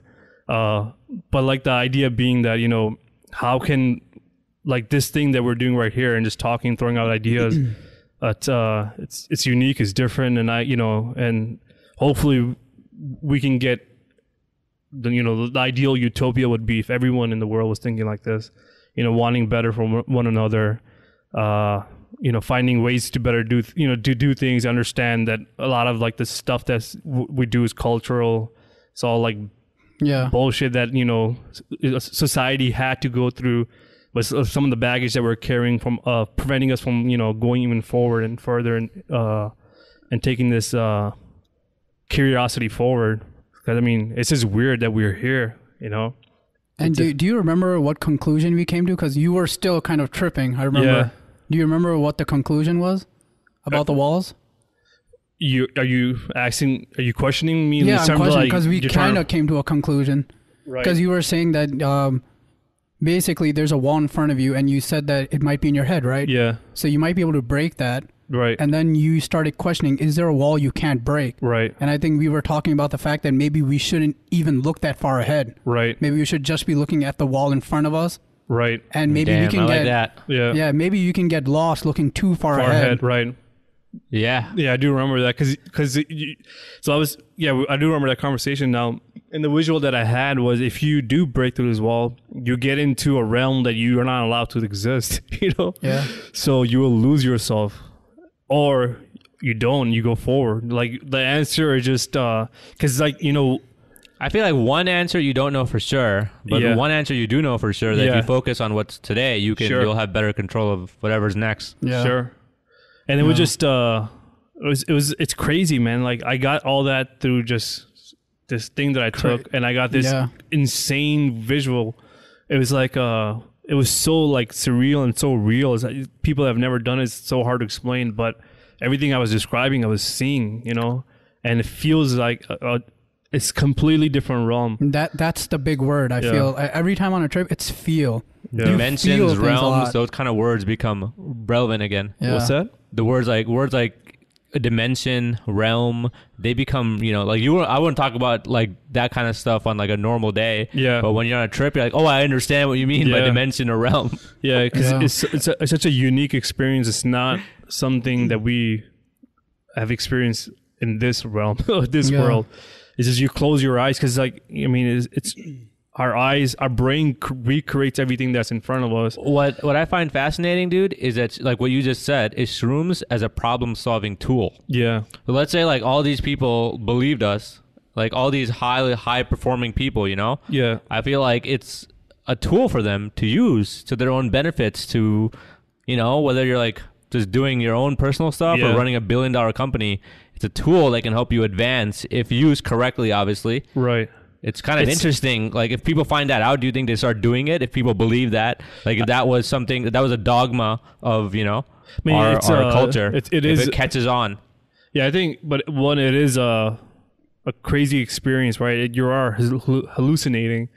So it's not for everybody, you know, as a disclaimer, like, you know, as one should put out, like, it's not for people that have, let's say, schizophrenic in their family. Yeah, or mental issues. Illness, that, if it's not for every mind, and the ones that it's for, they should definitely do it, and at the right dose, and the right setting, and the right time and place, and, you know. Yeah, I think someone who's really popular talking about this right now is Michael Pollan. Yeah. And he's kind of talking about that. Like, there's those trippy ideas, and then there's that caution. Yeah. Where is that middle that you meet to be able to utilize it the right way? Yeah. And to talk about it the right way. Because even if I start like saying all this shit, there's all that downside and negative to it. So it's such a weird thing to talk about. It's not a party drug. It's not a. It's not just for abusing it. I mean, it is a spiritual journey. You know, I'm not, and it's not known for abuse, but it can cause mental issues that will stay. Because if you have a bad experience, it might stay with you. Yeah, and your experience in that moment feels very real. And well, Michael Pollan even said there's one thing that we don't have 100% research like we think we do, that it might actually create psychosis too. Maybe. Yeah. We don't know. We can't say it doesn't. We know there's a chorus. Interesting. So he said that on Joe Rogan, which was, I mean, it's a fact because we haven't done the research yet. I mean, since it's been a Schedule 1 drug, since they did it, in the 60s or 70s, there's not. I can believe it. I mean, but it would just vary person to person at the moment, but it doesn't show that it'll do it to everybody. Yeah. But I mean, like, to optimize the experience, if it is for you, the setting, music, the light. If it's too bright, you know, it's not gonna be a good experience. The light has to be a good. Even daylight is fine. I guess, think the funny thing is that we're talking about like different lightings and stuff. I used to think that too, but I think it's probably different for everyone. Sure. Yes, every brain is different. So like what I realized after this trip is because I know like some of you guys can just do it with your eyes closed and nothing would happen. That my brain is different. When I do it, I am experiencing something that you guys are not. Well, I wouldn't say nothing would happen. You would. I'll trip balls. No, not trip balls. I mean that pressure feeling. I apologize. I meant to say like that pressure feeling doesn't build up because you guys, when I describe it, it doesn't feel like you guys experience the same thing. So I did want to go back to that because I wanted to, because you went through quite a trip there. So I wanted to start at the beginning. Yeah. So that pressure feeling, I have had it. Yeah. I don't have it anymore. So that's what I was curious about. Because obviously I've had some really interesting trips earlier on. Yeah. And one of them, the most interesting one, kind of took that fear out. I don't know. I don't have the control on that. Yeah. So I do remember after that, it was almost like a breakthrough sort of trip. Yeah. So I've had two of those. One was the crazy one. Yeah. And one was in your basement. Right. Where I think you went up to look after Layla or Musha or something. Yeah. When I came down. And you came down. I think I was laying back listening to like Justin Timberlake or something like that. Yeah. And when I was laying back, that was the most pressure I ever felt. Yeah. And I just decided to let go. I don't know why. Like, let's just see what happens. And I thought I went like to Mars or something. Yeah. Like my mind I can't explain it, just took off. Like I don't know where I went. Yeah. But it was so beautiful. Yeah. That after that pressure never came back. So I'm kind of interested to know that would happen to me. Because I was thinking about that too. Like I wonder if I've broken through that or if I will always experience it out the trips, but I know what's happening. I'm not scared of it anymore. So have you ever had pressure after that? Well, no, that was the last time. Oh, that was the last one. Yeah. So that's what I'm curious about because I've never had that. I know what you're talking about. Yeah. It's like your brain's like, and it's like you feel like you're holding your fist tight. Yeah. Almost like you're tense. And you're just trying to hold something in. But then to me, it was an illusion. That's what I kind of learned. Yeah. I don't know why I was going like this. What am I holding in? Yeah. I don't know what it was. It just, as soon as I let go, there was nothing there. Yeah. Nothing to be afraid of. Yeah. No. And that's what I exactly went through. And but that feeling now for the first time came on my chest, as I was saying, because I saw like, an image of God stepping on my chest. But it was beautiful. Like when his feet was on me, like, another cool thing was when his feet was on me was it was a bunch of trees, like a bunch of leaves wrapped around him, birds sitting on him and shit. Like it was really like heavenly like.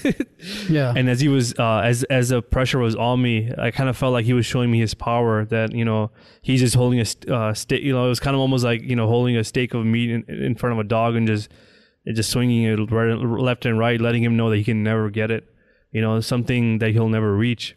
Oh, another part of that trip was, as I was before I got to the mountain, and after I saw that image of God, there was parts of me, like I was telling you, when I would close my eyes and I start try to meditate and have no thought, I just started to just be without knowing that I'm being, you know. And as I would do that, I would just get this like such a blissful experience. That's like the most like being in heaven. If there was a heaven, I think, you know, that would sum it up for me, because it's such a incredible experience that I have ever experienced, and you only get it for like few seconds before something throws it off. It's just so, it's like that forbidden fruit, right? It has everything you want. As soon as you like get to it, everything collapses. You gotta go take a leak. Yeah. So for me, what was happening was like I had to go take a piss. Yeah, of course. And it was so annoying. And then that I couldn't think of anything else. That I gotta go pee, and I gotta go pee, and I will go pee, and I will come back. Then then I would start floating up again. You know, I start going back to this blissful feeling, and then boom, it comes back. And it was like the weirdest experience, because I peed at least like 4 times, but it was just that feeling just kept coming back, and I was getting so frustrated that I can't go where I want to go, because I have to keep going peeing. So for me, what that meant was like, as my body was like floating up, it was going towards the clouds where God was, right? So I was going to go by him, but I can never go there because I got to go pee, you know? Yeah. I tried to, so during my trip, I tried to meditate too. Right. And I had the same exact experience. Pissing was part of it. Yeah. But even then, like, remember I told you that you played that perfect song or like whatever? Yeah. And I was just laying there. I was trying not to think of anything and just enjoy the music, because I could see, I forgot what that word is, but I could see the music. Right. And there was like, I kept trying to reach like a level where I'm one with the music, like perfectly in the moment. Right. But there was this small voice in my head that would want to do other things. Yeah. And it was like a push and pull between those voices. Right. And for the majority, I could see this beautiful thing. I'm trying to enjoy it fully. Yeah.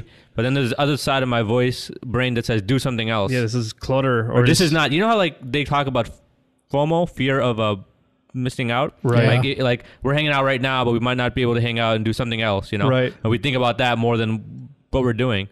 So instead of like, I just couldn't make up my mind if I want to stay in that moment or if there's something else that's better. You get what I'm saying? Yeah, that's crazy. So I guess we all have these different voices inside. Like for me, now that I'm thinking about it, because you're talking about like your, I guess, breakthrough moment, right? Right. Sort of. So it's kind of bringing back some of my memories, and I'm thinking about what a big troll whoever that voice was. Probably I thought the same thing. I swear I thought of that same word, troll. It was like annoying me. It was like, I called him a fucking troll. Dude, like let me tell you what I'm remembering. Yeah. I just completely forgot this. So the moment right after that, I let go, right? So it's not like everything's beautiful right away. Yeah, it's First of all, it's the scariest thing ever. Yeah. The moment I did it, like, okay, before I did it, I could hear my heart beating. Yeah. And I'm breathing. I can hear like I have a body. The moment I let go, I'm like, where's my heart? I couldn't hear it beating. I couldn't hear myself breathing. I thought I was dead. I'm like, wait, what? Did I just let go of everything? And then after like 10 seconds of like panic, I'm like, oh my God, what have I done? I should not have let go like that. What am I doing? I just jumped off or something. Right. And then right after that, my voice comes like, haha, got you. Yeah. And then I start breathing. I can hear my heart beating. I'm like, what? Dude, I had the same experience. Like, so as I was elevating, you know, like that, like that ego or that second sound, like as I would start floating up, and like this, like it's like my troll face, like a version of me will come out with like this douchey face. I'm like being a complete troll and be like, what the fuck are you doing? That was cool. Yeah. Just disappear. Yeah, something like that. What are you doing right now? Then it come to the left side, I'll be like, yoo-hoo, then it'll just disappear. Like, because I'm trying so hard to meditate, and there's this ego that just keeps coming out saying this, whatever you're doing is not worth it. But you know, this really, I've been meditating a lot lately, and instead of doing the 10 minutes, I've been trying to do it for half an hour. Yeah. And dude, this really plays out in a smaller sense when you meditate. It happens every time. Right. You try focusing on your breath, but then you'll notice another voice comes in. Then you'll try again, another voice comes in. Yeah. On shrooms, it's just so deep, and you're seeing these visuals that you're way more into it. It's so magnified. So with my visuals, like, so when that voice was coming in my head, I was just visualizing it. Where does it reside? So, you know, I've been seeing this dome, and I'm inside it. So I'm like trying to, and his dome is, up and down, left, right. It's everywhere. So I'm trying to look in all directions, trying to find where this voice is coming from. And as soon as I will locate it, I'll just grab it. And I'm like, I got you. And as soon as I turn it off, it comes off in a different direction, Then they come out at multiple directions at the same time, It's like, it's just absurd. If you try, you should try, You guys should try that. Try to locate that sound. Where does it actually reside in the dome of your consciousness? Yo, dude, you're just talking about meditation. One of the things that they make you do is like feel what part of your body is feeling right now. Yes. Right. I was just about to talk about that. I was just about to say that when you're tripping, the difference between tripping and meditating, at least for me, I'm not a great meditator. Try doing both on it. It's the visuals it's just more yeah. But like meditation, so when you're tripping, it's hard. I've never tried it to the extent you're talking about. It's extremely hard. It's really hard. Yeah. But when you're meditating, you can focus. You have control. You can be like, all right, I'm going to focus on my knees. I'm going to focus on my breathing.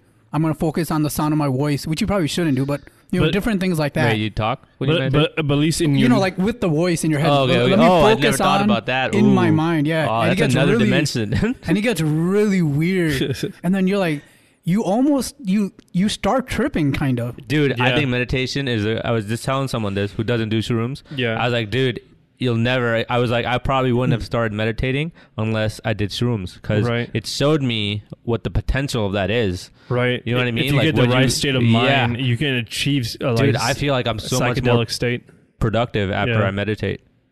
Do you guys ever reach a point, well, you haven't tried it, but in meditation, do you ever reach a point where your brain starts to hurt? Like you feel like you push your brain so far into like focusing on something, like your brain's like, I can't do any more than this. This is like the wall for now or something. I would say my body probably, like it's annoying to sit in that position for like more than 25 minutes, you know? Yeah. So it starts aching and you just lose posture. Yeah. And I hate that part. So that's probably the part that I hate. But I mean, a constant training of that will get you over that hump as well, right? Yeah. The practice of meditating and so forth. But what was I going to say was, like when I was trying to locate that voice in my head, it was just because, I mean, when you're trying to figure out like your knee, you know where your knee is. It's at the bottom of your head. But when you're in your dome of your conscious, start to find that voice. And it's so weird because it comes from like, it is like you in a sense, you know, it's coming from like, it feels like from the center. But then at the same time, it can just jump to the right and jump to the left. Okay, like, so that's exactly what I'm talking about. So I haven't tried it on a trip. Yeah. But during meditation, when I try to focus on the sound of my voice, not while talking, like in my head. In your head talking. Dude, that's like, that's when you start to, at least for me, I started to get tripped out of this.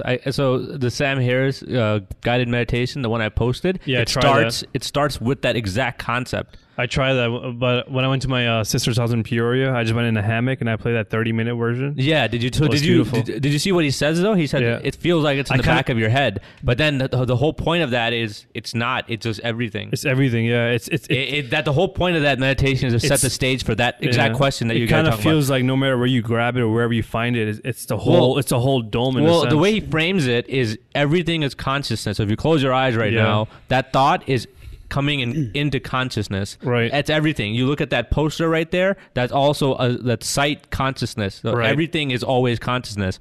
And then when you do that concept, it doesn't feel like that voice is in the back of your head, which I found really interesting that you guys are actually talking about this too. That's the whole point of his entire meditation. Right. To show you, hey, it always feels like you're this thing looking in the back of your head. Right. But you're not. It's just everything is appearing in consciousness. Yeah. It's weird. It's beautiful. Yeah. So what is that thing again called? I don't know why that word is escaping. When you look at an image and it's kind of like your brain fails you. What is that called again? Your brain fails you? Yeah. You know when you see an illusion, optical illusion, right? Oh, okay. Jesus. Yeah. So have you guys ever? Mirage? Yeah. Have you guys ever listened to like sound or audio illusions? Yeah. I guess so. The most famous one is that. What's that one? Do you hear LaFour or those two words at that? Oh yeah, the one. What was it? But that would be considered. That's one of them. Yeah. Or would it be? Because it's like, are you talking about the recent one where younger ears hear something? Yeah. So I don't know if that would be an illusion. It's called Yanni or something, right? Yeah, Yanni or Yan. Because I think, wasn't it that those two words are so close together that depending on the age of your ears, they're like basically the same thing, but we perceive it very different. A Laurel test. So now I think I remember it. Yeah. Yanni or Laurel, which are two different words, but different people, depending on their age, hurt something else. So I think the word is actually Laurel, but with a different frequency kind of sounds Yanni, and depending on your ear, if it's younger or whatever, you hear well, apparently on the frequency scale, they're like right next to each other. They're very close together. Yeah. So that's why it's so easy to kind of have different. But wouldn't that be the out. illusion or no? It might be, but the one that I was thinking of was that I heard recently. There's like all the static, and then in the middle of the static, there's kind of like something being said, but you can't make it out. Mm-hmm. And then after that, the person tells you what is being said in the static. Then you listen to the same static again, and it's clear. Yeah. And before it was like gibberish. Yeah. So it's like it shows you that when your mind is like primed to hear something, it will hear it, even if it's not there. So in reality, there was nothing in the static. But once they tell you there's something there, you listen and you're like, oh yeah, you see, it's not there. Oh, it's crazy. It's just because somebody told you it might be there, and then you look for it and you find it. Is there, share that. That's just, I want to show that to my parents. Yeah. It's really crazy.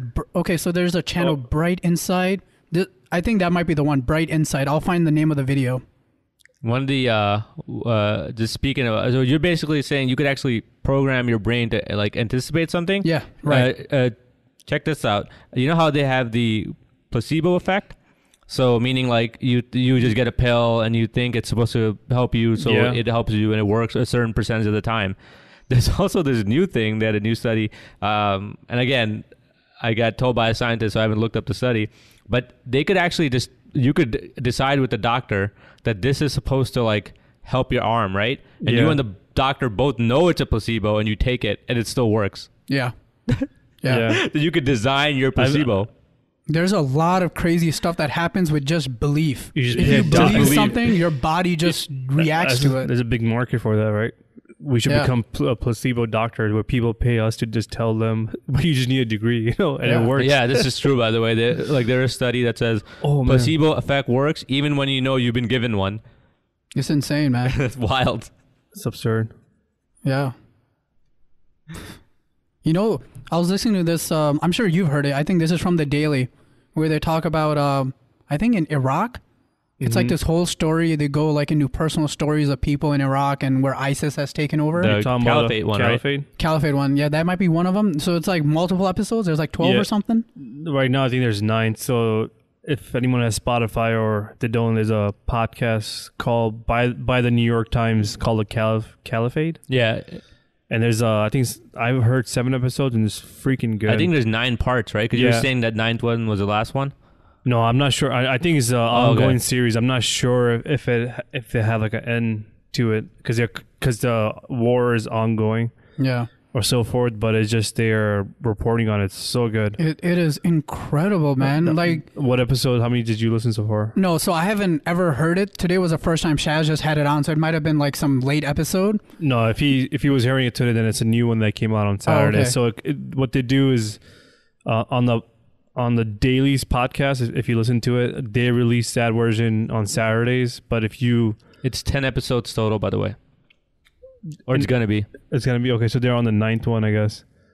So yeah, it comes out every Saturday if you have the Daily podcast. If not, you can get the Caliphate podcast. If you just search that, it comes on every Thursday or something like that. Yeah. So the one that I was listening to today was about the Yazidi women. I've not heard that one yet. So I'm 2 episodes behind. Okay, so this is so fascinating. So these people were kidnapped about 3 years ago, right? And they were like raped and just like everything horrible you can imagine was done to them. Yeah.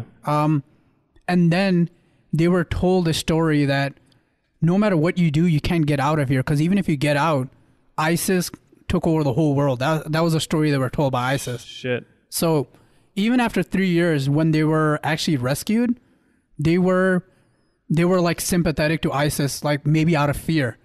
Because they thought that even here where they've been freed, that maybe ISIS is watching. Wow. And they were shown like pictures like, you're okay. ISIS doesn't control the whole world. There's only this part and this part is free. They wouldn't believe it. They were shown pictures.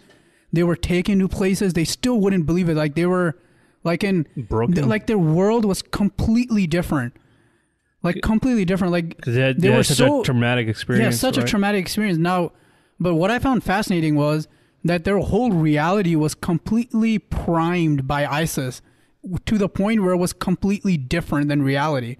Right. And kind of like with the whole optical illusions, I'm wondering how different would we perceive reality if we were conditioned completely different? Like, I'm not even talking about the last,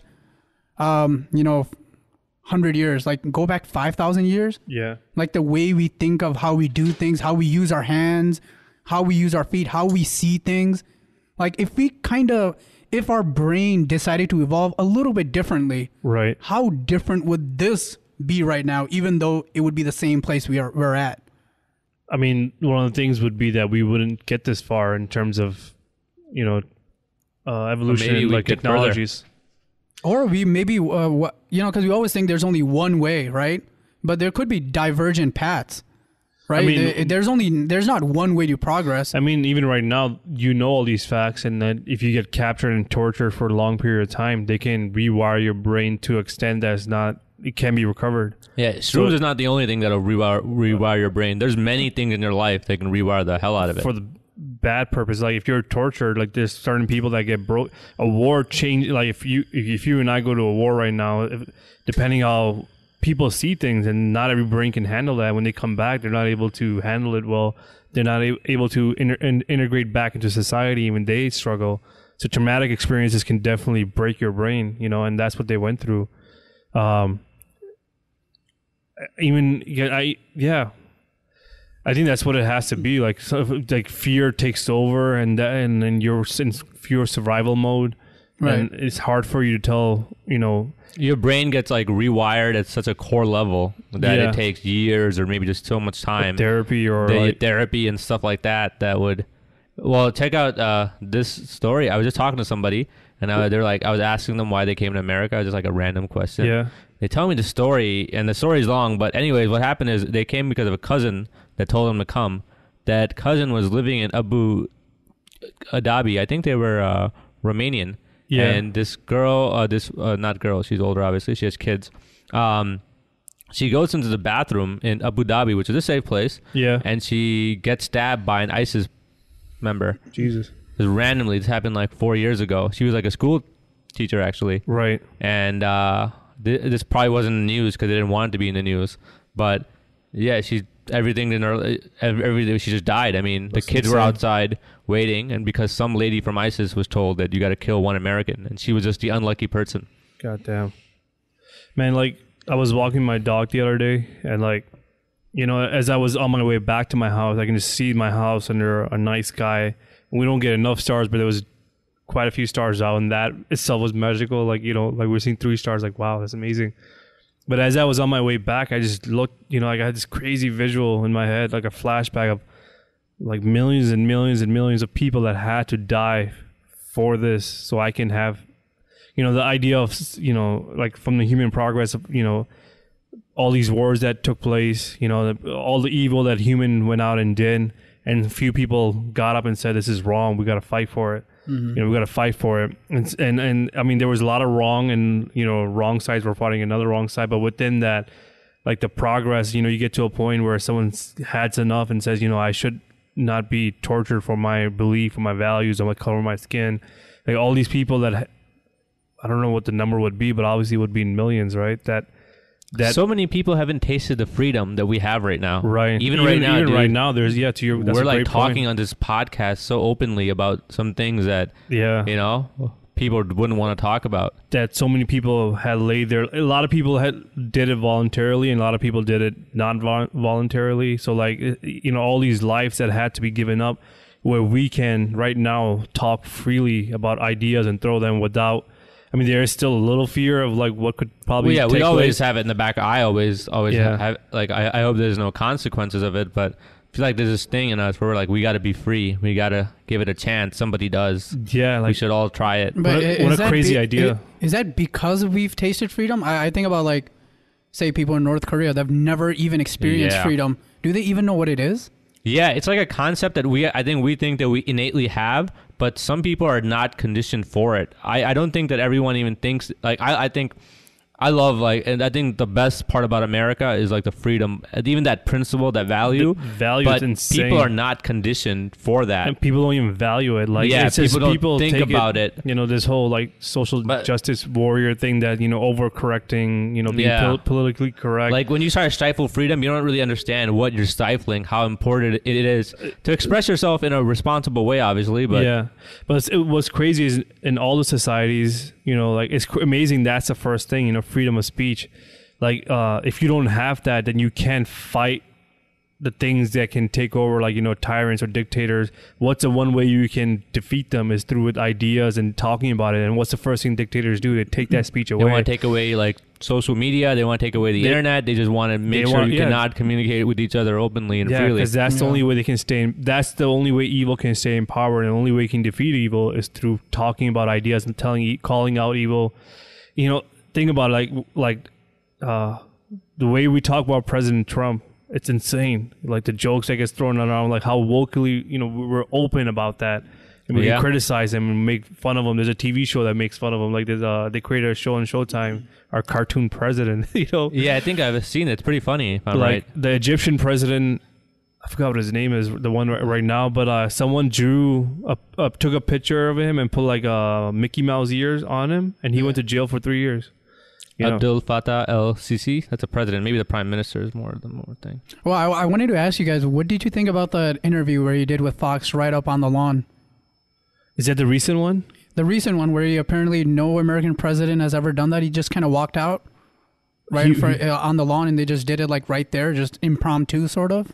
No, I don't recall. Oh, you haven't seen it? Because I've been away from, I was insanely keeping up with Trump news. I was overtaking my life. So the last 2 weeks, I've kind of taken a break off. I'm shocked, man. Yeah. It's going to be too much, man. I was so obsessed. That's the one, yeah. Let me see. Did you see it, Hasban? No, I've been reading about it now. No, I have not seen this. This is incredible. Does it happen over the weekend or what?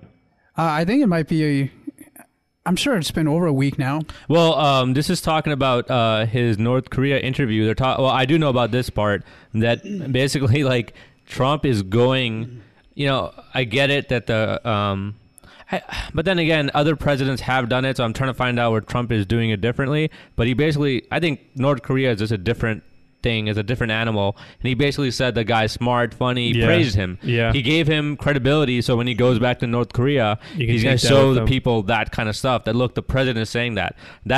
Saying that is a huge thing, because it's almost established by all media organizations that North Korea is like a slave state. Yeah, it might not mean a lot here when someone like praising you to that level, but like, you know, a country like where we come from, Pakistan, or like, you know, Asia, like people like Pakistan actually has pretty good freedom of speech, actually, as weird as that is. No, I'm trying to say no, it's true. They do. They might. I'm not that sure about our own thing, but what I'm trying to say is like, in that culture, the Japanese culture or the Asian culture, you know, we have. I'm sure it's probably here too, but like, but to a degree over there, like credibility and your family name, all these things are like so insane. Like in Japanese culture, if you do anything to undermine your family's name, a lot of people is suicide. Like if they can't live up to their dad's name, if they fail their dad or their parents, or they didn't, cannot be what they wanted them to be, they have a crazy high suicide rate. So like to Hasban's point, for President. You know, for Trump to say all these credible things and for him to take back, that's huge for him, you know? Yeah. But what I was thinking was, you know, there's certain things that are just stupid that we cannot solve because there's so much ego and pride into play. So like this North Korea situation, maybe as god-awful way Trump is taking it, maybe that is probably the best way, because what he's doing is he's giving him a fresh start. He's forgetting the past history that his father and him have done. He's just meeting him like a new person that just met him at the bar and that he just happens to run a country. Yeah. And he's just building that relationship, and off that relationship from scratch, it's just a fresh start for both states, you know? So like he might live up to the image that Trump's trying to set for him because he wants to stay in power. So he might start doing things better for his country. And then Trump is just coming in like an idiot. Because like the only thing is like we can't move forward because we know of all the evil shit him and his father and his grandfather have done, you know, starved their people or killed anyone that spoke against them. It's just, you know, keeping them as slaves, if you will. But the fact that, you know, Trump is meeting him like none of that history matters, it might be a fresh start to move forward, you know, in a weird way. Yeah, so I kind of feel the same way. So I watched the whole interview, and I did this before reading any articles. Yeah. I'm like, let me just watch it. And I kind of came away from it pretty impressed. What I found kind of interesting was that I've never seen him so well-spoken. You know how whenever he's giving a speech, or he kind of goes off on tangents and it's like all these broken thoughts? Not a single one. Interesting. He had well-paced thoughts. He was calm. I'm like, I've never seen him like that. Maybe and he had a good night's sleep. Maybe, and he was really likable. Yeah. But the funny thing is, once I was done watching it, I was impressed. Then I went and I said, let's see what other people thought. And everyone's telling me why I should hate it. Why I should hate it. What's wrong with everything he said. Why this is wrong. So what did he say, and why should you hate it or should not hate it? So one thing they brought up was that he saluted the North Korean general. Yeah. And that's apparently a big deal because you don't even do that to your own army general, I guess. And he's like, well, the army general saluted me and I wanted to show respect. Yeah. And I just did it. Yeah. And I'm like, that's pretty interesting. But then you go and read about it, like, wait, you don't even do that to your own army. Why would you do that? Yeah. So like, those things are very tricky. Like who's right, who's wrong. Right. So everyone has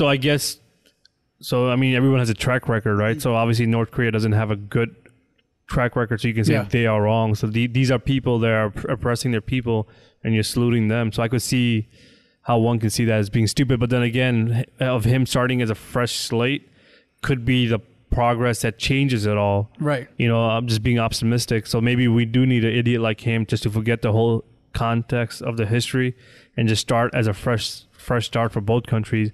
There's obviously a lot of people that have suffered in that regime, and some people might not want to justify it. But in the long term, I mean, we can't go in the past and fix the people that have suffered, but we can stop the suffering of the future. Yeah. So maybe ignore, like being Trump, like taking this approach maybe is good. I don't know. Well, the one correlation that I saw, and so the media is always about like, man, there's this whole outrage culture, right? Yeah. Like, that's so bad. Like, everyone's so sensitive. But then I go up and then Donald Trump does something. So obviously I'm not the most well-informed political guy in the world, but I'm watching, I'm like, yeah, that makes sense. Yeah. I'm not outraged in that moment, but then I go read it and they're telling me I should be outraged. Yeah, so some people, the people who defend him, or the other side of it, are saying that, Republicans got mad when Obama bowed to the Saudi king, King Abdullah. Man, it's just like one is evil and one is more evil, so it's really weird because North Korea is more evil maybe than Saudi family, but that's also a maybe because we don't know exactly what they do. But North Korea is fucked up, but so is the Saudi family. So where do you draw the line on how fucked up it has to get? It's such a game, man. When you just step back, it's such a game. The Obama thing was a crazy like chess piece move to show you dominance of power. So the royal prince, to get him to bow to him, he got him a gold necklace that he had to put over his head. So the only way you can do it, you got to bow your head down. That's some fucking 4D chess being played by those people. And I'm sure they plan every little thing in that. Yeah, it's for that power, to show my power that, hey, I got in front of camera, I got you to bow your head down as I put this gold chain over you because I have this power over you. Like this symbolic gesture that he's trying to make is like a different level of chess. Yeah. So like the other side that people are telling you to be outraged, I kind of get their perspective too, because values is what defines us, right? So if we start valuing wrong things, what does that say about you? I think there's nothing wrong with that, Ali. But then you gotta hate the Obama thing too. Then you gotta somehow find both things to be consistent. Yeah, I'm talking about the double standard, really. But the Obama thing was slightly different because for him, Obama's perspective, I'm just getting a necklace, so he's not thinking that he's bowing. But the guy got him right. He got. Wait, is that true? Let me make sure of that. I think it was a necklace that he was giving him some sort of like gold change or something, and the way I thought he actually did bow, but if I'm wrong, that is different. You're right. That's different than actively, saluting something. But yeah, if he. But then I get your point. But then aren't we drawing these arbitrary lines? So like, who decides like what's acceptable and what's not? So let's just. I decide, I guess, right? So like, let's just say if you're a pedophile, do I salute you? Do I value in a public society, or do I draw the line and say, hey, you're dangerous to be in our environment and our culture, that you shouldn't be out here? Yeah, of course, dangerous, right? So I mean, my value as anyone's a pedophile should be locked away or kept away from children, right? I mean, there's absolutely. So there's things like there's things like that. So like we all as a community have to value the good things, and there are certain things that are just wrong and evil. And if we start, plus we're a leader, right? So America has been a leader ever since World War II, when we, took the role on being the world police. So if everyone's looking up to us If we stop, if I'm a parent to my kid, if I started being a thief, I started doing sex trafficking or all these fucked up things, what values am I setting for my kids? Yeah, I totally get that. But I guess what I'm trying to say is our values are kind of just created by the culture at that time, right? Yeah. Like that whole pedophile thing, like 100 years ago, that was like okay or something. And now it's like it is the most evil thing, and we progressed on that. Maybe it wasn't okay then, but there was no rule of law or regulations or stuff like that prevented from, stopping that. Yeah, but people were getting married at the age of 12, 14. That's like normal. Yeah, you're right. So like today we realize how evil and ridiculous it is. So going back to that Obama-Trump thing, I feel like that's also like an arbitrary thing. It's very arbitrary. That's what I'm finding out, by the way. Like past presidents have done it, and this is just more of a political tool that one side says you're buying. That this is all politics. Like it's for sure. This is just like, and to focus on this is almost retarded too. That's what I'm saying. I'm saying we got to get past this bullshit. Sorry, I know some right? people don't like that word, retarded. Yeah, or get past the bullshit. I would say like this whole. I feel like there's this whole fog over everything. Can we talk about the real shit, not about who's bowing and who's respecting who? Can we talk about the real issues? Yeah, I think the bowing part, the saluting part can go away, but I'm cool with that. But like I think bowing would be even crazier, because salute, I feel like if someone does it, I do it back too. And that's what they said. They're like, yeah, dude, if someone salutes you, I salute back. So like all this kind of makes sense if you really... But the thing that is weird that it's hard to justify is saying that he's an excellent man, he's a great leader. Like, saying all these insanely nice things about him that just weird, because that guy is evil, you know what I mean? So that part is kind of I understand the saluting part, but like, I mean, if you literally pull up like the stuff that he said, it kind of that stuff is crazy. That's because weird. Okay, so I had this other article open that said that the North Korean dictator just killed one of his guys for I forgot what the reason was, but I don't want to go and try to figure it out. He killed his own brother. He got him assassinated. Yeah, and also he killed someone with like a firing squad lately. That's crazy. That's archaic. I mean, that's what happened in the Middle East, like forever. Yeah. You killed your brothers because you wanted to be king or whatever, and that's what they did. God of War, the ending. You gotta watch that shit. Oh, really? Yeah, I'm looking forward to it, man. Holy shit! Like, there's a part where they talk about just being in power. Yeah. Oh man, the dialogue was I look like, forward to it, man. It's like, god damn. It was just, like a... Yeah, I've heard the ending is very powerful. It is. Yeah. The way they've done it, oh my god. It just like, it was just beautiful. I've never seen anything like it. Yeah, wow. Like, I don't know, it was great without spoiling it for you. Yeah, he's a motherfucker, dude, this North Korean. And that's somehow, some people think that is the way to rule. Like, if you really want to make sure that no one fucked with you, you had to be so ruthless that nobody would even think about it. Do you get what I'm saying? It's like, you have to curb freedom so much that you somehow stay in power. It's got to be so extreme. Yeah. Because if you allowed anything, it might fuck you over. And that's the mentality these guys live on. Yeah. Like, even if you try, like, I was like, man, these guys are so deep. Can't they just get out of it? Like, take the money and run? Like, Gaddafi, couldn't he just have taken the money and just gone away? Yeah, going. And he's like, fuck it, I had my fun. I just got to get away now and go to a place with all my money. I think they get used to that control and power. Or they think it'll never end, maybe? Yeah. And you know what I find fascinating? Forget Kim Jong-un. That guy is like small time compared to what Putin is doing in Russia. That's what I find fascinating. That shit's wild, dude. This one man controls this large nation, and like unopposed. He controls the media. He controls what people think. He controls the religion. Yeah, he has his bunch of oligarchs that are in power, and they've all, want to be in power, and they are in his command. They all have lined up. He's got like almost every state department. I mean, you have to pay to play in that system. I mean, it's here too, but it's in with your life over there. You know what I mean? Yeah. Like, if you don't play, you get killed. I mean, if we're hearing everything correctly from the media, it's like nobody likes him, right? Yeah. That's what they kind of portray it. There's millions of people, and one person is controlling all these million people. I find that just unbelievable that somebody can get to that godlike status of control and understanding of a whole nation, that he can control so many variables. Wow, this is the weirdest article I've ever read. I guess this is like a like someone did a story about, they're saying like, yeah, Putin is like running unopposed and stuff, but then they go into it and they try to figure out how much. They're saying there is some freedom of speech in Russia, and they're like writing this article and they talk about it, and then it says editor's note: the guy left during the interview, choosing not to further engage in the debate. Wow. That's so crazy. He read some kind of thing where he couldn't talk about. Yeah, holy shit. I mean, that would cost his life. I mean, Putin just won the election a few months ago. No one ran against him. You don't want to run. I don't think that's a good idea. People that have are dead. Are dead. Yeah. Yeah. I mean, and then to have Trump praise him is also weird.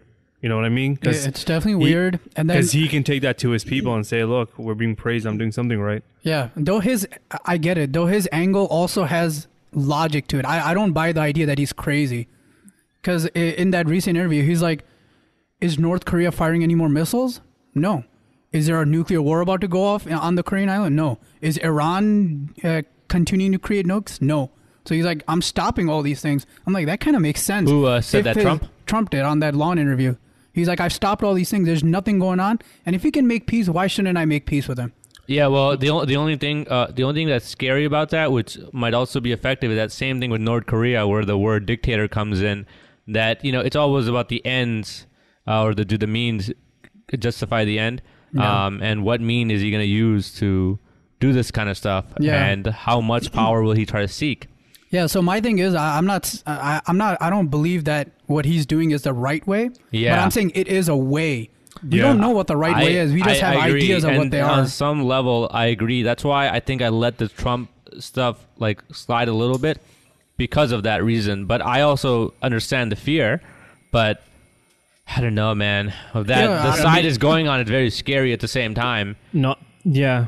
Because if you just lie and the truth doesn't matter, that fucks up everything that you knew. Yeah. I mean, truth it's nice. Doesn't matter? Yeah, when truth doesn't matter. Oh, yeah. I think you said truth doesn't matter. I'm like, what? And the interesting thing about the Dave Rubin, Sam Harris thing was that they finally, because, Dave Rubin's a huge Trump fan. Or not a huge Trump fan, but he defends him for sure. Like, at least it justifies his actions like you just did. Yeah. And he did that. And then he was like to Sam Harris, I know you hate him. Why? At least you can understand some of these things. Right. But Sam Harris argued that Obama was actually truthful. He lied as much as a politician needs to, but Trump is this other level that you have to worry about. Yeah. Like, his lies have lies. Like, he's out there saying fake news where he's citing fake news and, like, sharing it on his Twitter stream. Like, the guy who's against fake news, he's like, the fake news is the enemy of the state, and he goes around spreading fake news. Like, he's playing, that's just pure evil. You're telling a group of people to wild up just so you can stay in power. That's but the people that support him think he's doing it in a calculated manner, and that I don't think majority of them don't. No, I think they do. I think they think he's doing it in some kind of calculated manner where majority you don't have to believe everything, but it. they think he has the right people in place. Check this out. I think I might have gotten this from the Daily, or one of the podcasts. Anyways, they're talking about how Trump hired John Bolton and all those people. I think Dave Rubin was saying this actually. Where how he had John Bolton on and all those people that are war hawks, that he hired them just to scare other people, which as a tactic kind of makes sense. Just as a tactic. I'm not trying to go into what Trump is. Because he hired people that are scary just for that reason. John Bolton almost took that North Korea summit off the table because he made comments saying that we're gonna have the whatever plan that whatever agreement that we come with North Korea has to be the Libya model. And right after that, the next day they Kim, whatever his name is, Kim Jong-un, however you pronounce it, he got pissed Supreme off leader. and he canceled the meeting with Trump, so it was delayed. And then the Trump and Pompeo, whatever his but this is all politics too. They might have done that for a reason, to show that to scare him, to be like, yo, motherfucker, do you know who you're dealing with? You're giving such an idiot person too much credibility. You're all I'm saying is we might be, look at his track record. To call him an idiot is, I feel like such. I also hate that part, by the way. He's not an idiot. He's not an idiot. Maybe he's evil and all that stuff. I can buy, but idiot is like taking it too far. You're buying too much into the Colbert narrative, in my opinion, because they want to paint him as an idiot all the the time. He's probably not perfect for sure. He's a retard in some ways. Fuck, I use it again. But you get what I'm saying? I just don't agree he's an idiot. Look, after the Lawn interview, I thought he was crazy. After the Lawn interview, I saw a calm, calculated guy. But that's not the same person that we see every day. I get it. Well, there's some part to him, some self there that is. Maybe not all of it, but some self there. Well, I guess you guys need to think it through. Like, he's not... Like, saying, maybe he's doing it. He's not doing it. Maybe his advisors are doing it. Somebody else that's smart around him was making those decisions, and he just parrots it. But even then, if he's got that right person around him, he is smart in a way. He doesn't listen to his advisors. That's why most of them that started with him already have left him, because he doesn't listen to them. He does his own shit. So hold on one second. When you say you believe he's an idiot, are you saying he's not aware that he's doing all this? Like, he's causing this chaos? I think he's just winging it. He has no idea what he's doing. It's all random. So everything is just random. These justifications that we're coming up with, they're all coincidence. I think there's a pattern. He's not an idiot. He's not a good person in heart. So he does whatever is needed, necessary. But that can also still be smart. You don't have to be a good person to be smart. Yeah, we're talking about just somebody who's not an idiot. Yeah, we're not. Yeah, he's idiot in our, like a politician standards, I guess. I don't know. Also you have to admit though, even when you call him an idiot, that everything you consume, just like he explained, it's trying to convince your mind, your subconscious mind, that he's an idiot. So that's literally being fed to you by the mainstream narrative. Right. So I'm not saying he's not a little bit of an idiot. I'm just saying it's being fed to you. Your vocals are going off the charts. Sorry, I get loud a little bit.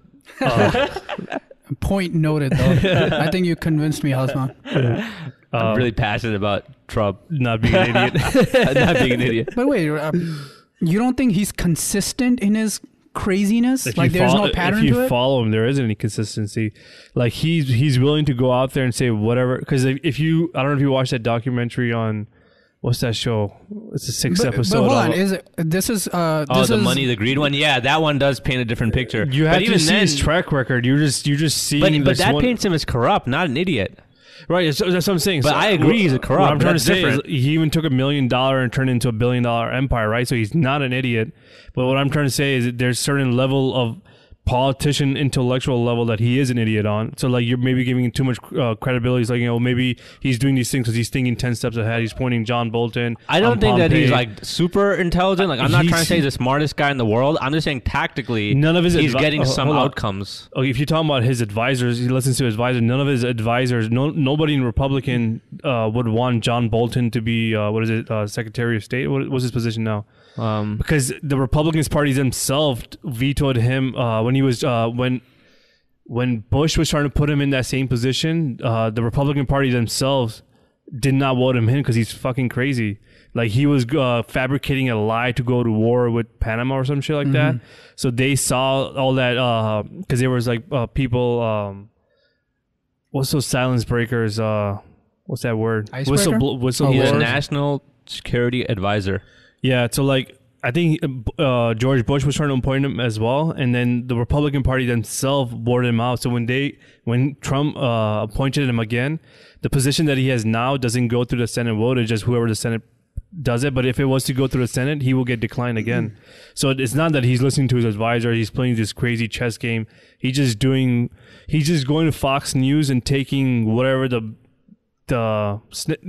things that get his base wild up, and the people that are crazy, Bannon and like John Bolton, and people that are willing to go out there and say the things that his base wants to hear. He wants to put those people in power. I don't think this is nothing to fix the world. It's just for him to get reelected. He's just getting all those people that are going to say the crazy. Again, evil and smart. I just feel like you're merging the two things. Like, if you feel that. The evil. So if he's definitely evil. Yeah, we're not really putting that up to debate. So right now, I agree with that part. So right now, like, it's weird. Like, they've done like the Fox and Friends when they go out and they give out their fake news. He starts tweeting that shit out. It's synced. There's so much data on this where Fox News comes on and they give their, their racist output of their news media that they get. But the fact that he does that, doesn't that make him tactically smart? Yeah. I already agree that he's not an idiot. He took $1 million and turned it into $1 billion. That you need some brains to do that. An idiot will lose all that money. Yeah. He's not an idiot, but he's an idiot to a degree of an intellectual level, but like, he could be good in finding a fraudulent ways of making $1 million turning into $1 billion. That's still smart, but I still like to call him an idiot because I think he's an just to bad mouth him. He's a moral idiot. Sure. Yeah, I guess. Yeah, moral idiot. Hey, it's really interesting what John Bolton said. He said if they haven't made a strategic decision that they're safer without nuclear weapons, that, as President Trump said, it could be a pretty short meeting. So that's what they put out. That's what John Bolton put out, that you're more safe if you get rid of that shit or we're coming in. That's a pretty big threat. I mean, other presidents have put threats on him too. But people think Trump is so crazy, like, you know, how you're calling him an idiot, that they believe he'll actually do it. It's that same Kim Jong-un mentality. You get what I'm saying? That force. Yeah. That motherfucker's crazy, dude. But he likes crazy people too, right? He likes Dennis Rodman. Like, I mean, he gets along with crazy. Trump is a perfect crazy person to understand him, you know? Crazy understands crazy, I guess. Yeah, it's in a weird way. Like, I have a feeling that it might work out, you know? Like, he's starting everything from a fresh start and saluting people or praising them, and hopefully that will get them to feel credible enough to change for the right reason. He wants to establish, or maybe he doesn't, or at least it's happening, that America is trying to establish its dominance with these kind of plays, and its old allies are being reminded that, hey, you gotta be a good ally, I guess. Right. You get what I'm saying? Yeah. Like, Trump is taking all the old relationships and it's like, okay, let's rethink this, and I'm going to go with those people that you don't even like. I'm going to do what I want because I'm America. Yeah. I mean, hopefully it all works out for the best. It just history will tell, I guess, if this was the right step to do or not. I'm being optimistic, and hopefully everything works out for the best. But he is doing a lot of crazy shit to undermine our democracy, and that's also, I think there's enough reasons to worry about that too, man. Because the truth is being broken to such a degree that it's just absurd now. Like, it's so hard to follow things without, like, every place that you would get your truth from is losing credibility, and it's just hard to understand what's truth and what's fake. And that is what is scary. And then those are the things that people with wrongdoing, if they get in power, what would they want to do? Is to poison it to a degree where they get to take over everything without, it'll happen overnight. Well, yeah, and the people that support what you're saying, that's what they say, that, dude, Trump is maybe not the smartest guy in the world, but he's like exploiting the fact that somebody who knows how to say the right things can get so far, and it could be somebody way worse than Trump. Yeah. And that's really the fear, that it's all exposed. But maybe then that should mean we should look inwards and, Yeah, definitely inwards. I mean, he even says it himself, that the fact that Hillary Clinton spent all that money and he just went and said... he talks about that all the time. It's kind of funny, though. He's like, I played the media and you guys gave me all this free advertising. I'm smart. Hillary spent all that money and I'm the president. So he talks about that himself. He always says that they should have won it. Like, he says that, like, hey, you should have won this and you didn't. But so when I hear him talk, I feel like I feel like he's self-aware. I feel like he knows that there's stuff that CNN is saying is true. That's like a perfect word right now, self-aware. Yeah. Is he self-aware? That's like the question that you kind of have too, right? Yeah. I don't think he actually believes everything CNN is saying is fake news, but enough of it is that he can frame that as, like, I don't care about you guys. I feel like he knows what he's doing. Yeah, I know. It's not like, oh, fake news, like, I don't know what I am or what's going on. What he's doing, he's breaking our, like the truth and undermining our democracy to such a degree. Yeah, no doubt. So, like, what people are saying, like in Real Time Bill Maher, they talk about it a lot, and it makes complete sense because he was going to lose this election, right? So in his mind, right before the election was supposed to happen, like a month into it, he was saying, well, if, I am going to lose a election because of illegal, what's it called? Because what's that word that he uses? Our elections have been hacked. There's a lot of dead people that get to vote. All this nonsense. He's like, I'm going to lose because of this, but he ended up winning and he got excited. So president has the power to even cancel the next election because he's going to say it was hacked by the Russia or the Democrats or whatever. The polls are hacked. I lost, so he can just get his old base because they're in power to rewrite the election process. He can change some of that crap up, and that's, scary, dude. If he's going to do it, to me, this is not. It's not really a problem of Trump. To me, it's more of a failure of, like, our institutions. Like, where is Congress, the Senate? The president can just go to war nowadays. Yeah, I mean, what's crazy? What's crazy? The power that he has is absurd, man. Like, anyone that speaks against him, they're out. Yeah, so they're out. The base will not vote him in. Everyone's so afraid to speak against him. They all inside, because they talk. When they talk to the press off record, so, they'll just say that we don't agree with what he's saying and stuff. But if we come out and not support him, we're not gonna get reelected. Yeah. So to me, that's the silver lining. If there is any to Trump, it's that everything is in your face. We talked about this before, because Trump didn't get this power by himself. Obama, George Bush, it's been happening. Yeah. Right? We had terrorism. Terrorism was used to take so many rights away. And now the president can just go to war, because if a terrorist attack happens, you need to be able to go to war right away. Yeah. You can't wait for Congress, right? Right. So there's that one power given to the president. That's a huge thing. Power, yeah, scary. So Trump didn't acquire that. He didn't create that. Yeah. That was all Democrats. So now it's like, it's in your face, like, all right, this is the system we've set up. It was the founding fathers. And the Republicans. No, you couldn't go to war until the 9/11 attacks happened. Oh, sorry, the Patriot Act and stuff like that. Yeah, all these things that happened after 9/11. Like, slowly but surely, the president But that was the Republicans, wasn't it? That was Republican, you're right. Yeah. But it's weird, like, how every talk ends up to the Trump talk. But for the right reasons, because we're at a point of human history where this is really important stuff, as annoying as it is. And it's like the discussion in almost every conversation at work or with friends and family is hard not to talk about Trump and the shit that he's doing in the world. Yeah. Hey, do you want? I was gonna ask you about that thing that you told me with like Elon Musk, how he got criticized by the media, and we are talking about the concept of there being no real truth. Yeah. And he said that he said that there should be some kind of way that reporters are rated. Oh yeah. It all happened because there was an article. I don't know if it was in New York Times or something. Yeah, I think it was New York Times. But a decent, credible. No, it's New York Times right here. I forgot the name of the writer. By Brett Stevens, Elon Musk, the Donald of Silicon Valley. Yeah, so I don't know much about him, but it sounds like he's a well-known journalist. And like Sam Harris, like I remember when it came out, Sam Harris like tweeted at him saying that, hey, your book came out, whatever. He's praising your work, but he's like, stop picking a fight with Elon Musk. He's single-handedly trying to save the world. And you're not pick on him, but you're attacking the wrong guy, because this article is meant to attack him. And the bases have been that there's been few accidents with the Teslas, and I think in some cases some people might have died, if I'm not wrong. So anytime those accidents happen, Elon Musk has been very vocal. Well, a lot of the accidents, I think, that did happen, a lot of people didn't die. So he's saying that of all, there's 30,000 car accidents that happen a year with different brands, Toyota, Ford, whatever you call it. Mm-hmm.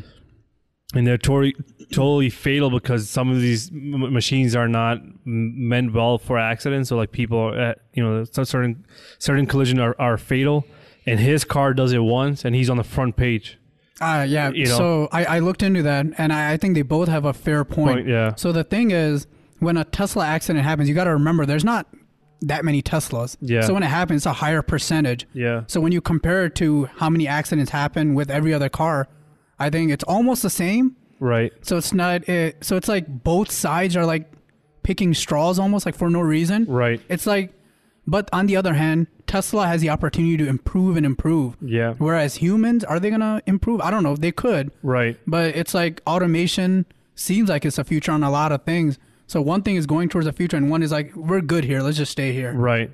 So, but they both have valid points. Right. If you look at the stats on that. Yeah, so he got upset at this article because it called him the Donald Trump of Silicon Valley. Which is way too harsh, in my opinion. A bit harsh. Maybe probably not perfect, but... Yeah, so like he'll say anything, and he'll just say stuff just to make people, make a stock rally or like whatever, and manipulate the market. Yeah, so his idea was to, if articles like that are just going to get thrown out, which is, I guess, in his mind that he doesn't like, but if it's fair game, it's fair game. So then we should have a rating system like a Yelp or a Rotten Tomato system for journalists. Yeah. That people that are putting out some things that they should be users, like all of us, that can rate it. And then there should be people that critique journalists, and they can critique and validate.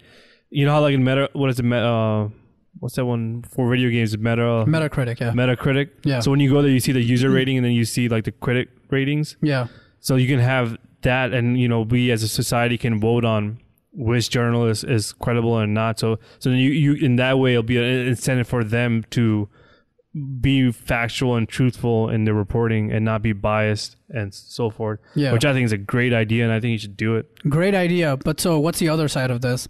So some journalists thought that it's just going to be like what everything else is. Of course, everyone starts with that negative outset, which is probably not the best way, but they're like, it's going to be like it's going to cut between party lines.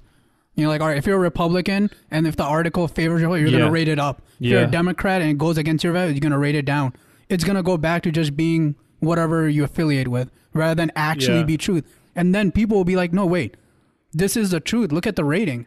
But I guess there's I mean, if you really got to it, statistically, you can probably figure a way out. You just need some really smart people. So I guess when you create a profile, you would have to cite, are you a Democrat or Republican, and how much that, and then how much, and then you can see within the voting pattern within the individual how biased they are. Yeah. So when you're rating journalists, anytime it's a Republican article or against Republicans or against Democrat, if you're in the opposing force, and your value of your points are decreased, so you yourself are not being factual. So you can create some sort of statistics that can filter and eradicate some of these things. Yeah, I mean, I appreciate the fact that someone's trying. The real criticism is interesting. Like, I went to Reddit Out of the Loop. I thought that would be a great place to find a good explanation of this.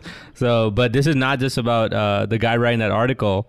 People are saying that Musk is like Trump because he gets so much positive media, and anytime people criticize him, he makes it seem like they have no point. So his workers were trying to create a union, and he was against that. And people who, criticized him and stuff, and that's where it got. So people were so used to him being progressive that when they realized he's like a businessman too, right? That's again, he's not a perfect being, because I'm pretty progressive in some ways, but I think because I'm in business that I think that you have the right to do a lot more than people think. Like, why should people tell you to do what you don't want to do?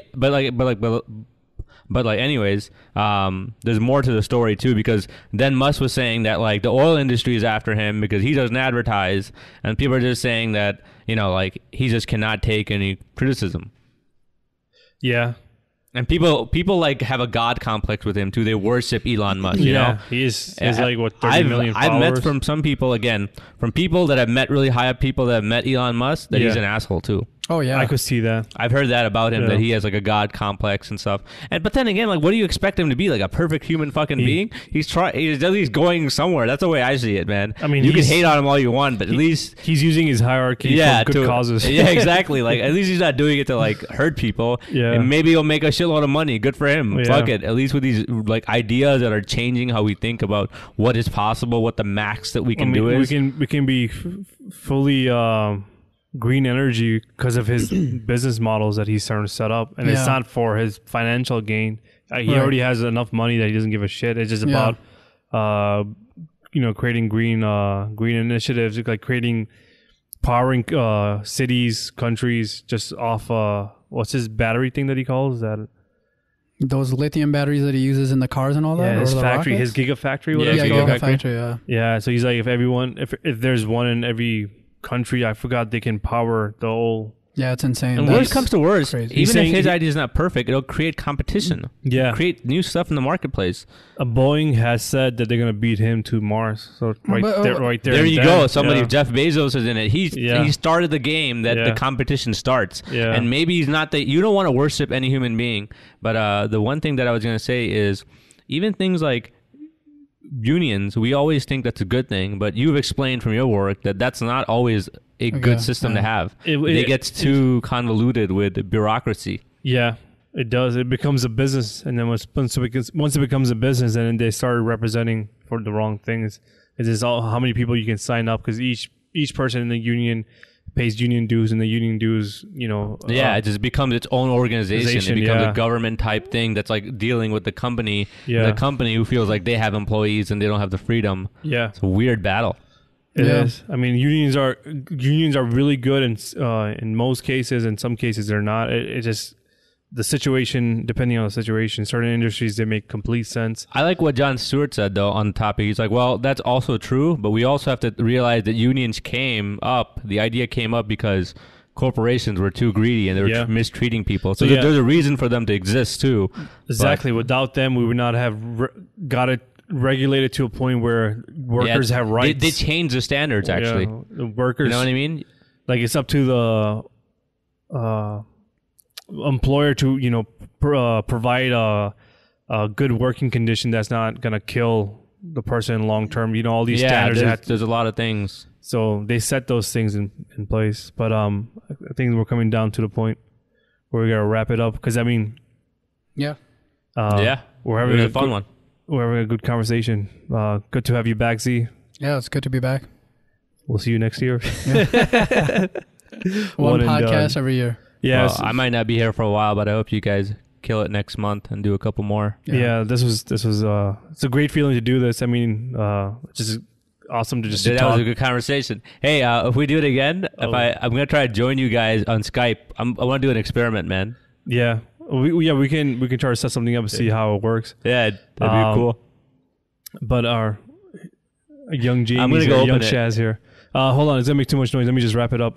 Just you gotta wait. Yeah.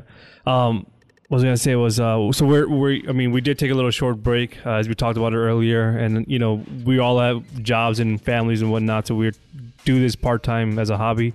So hopefully we'll try to get back to a normal schedule and get these podcasts posted out there more frequently, at least once or twice a month. And if you enjoy or support the podcast, the best way to support it is to share it with others and spread the word as much as you can. That helps us grow and motivates us to keep doing it better and bringing better content out to you guys. Yeah, and people can get to us on Facebook, or how can they contact us? We created multiple social. But what is the one you want them to use? Well, we have Facebook, Twitter. We have YouTube. We have Instagram. Yeah, we also created an Instagram page where I was at one point trying to just put out cool quotes with different backgrounds, just as an idea, just throw it out there. So if you're interested in those things, check them out. It's just and all of them, just search Mind High and you'll find us. And in the YouTube page, we have posted some cool videos that we did, and I'm trying to work on some more to post out. So check those out and spread the word. And all right. Take it easy. Good night. Until next time. Good night. It is pretty late.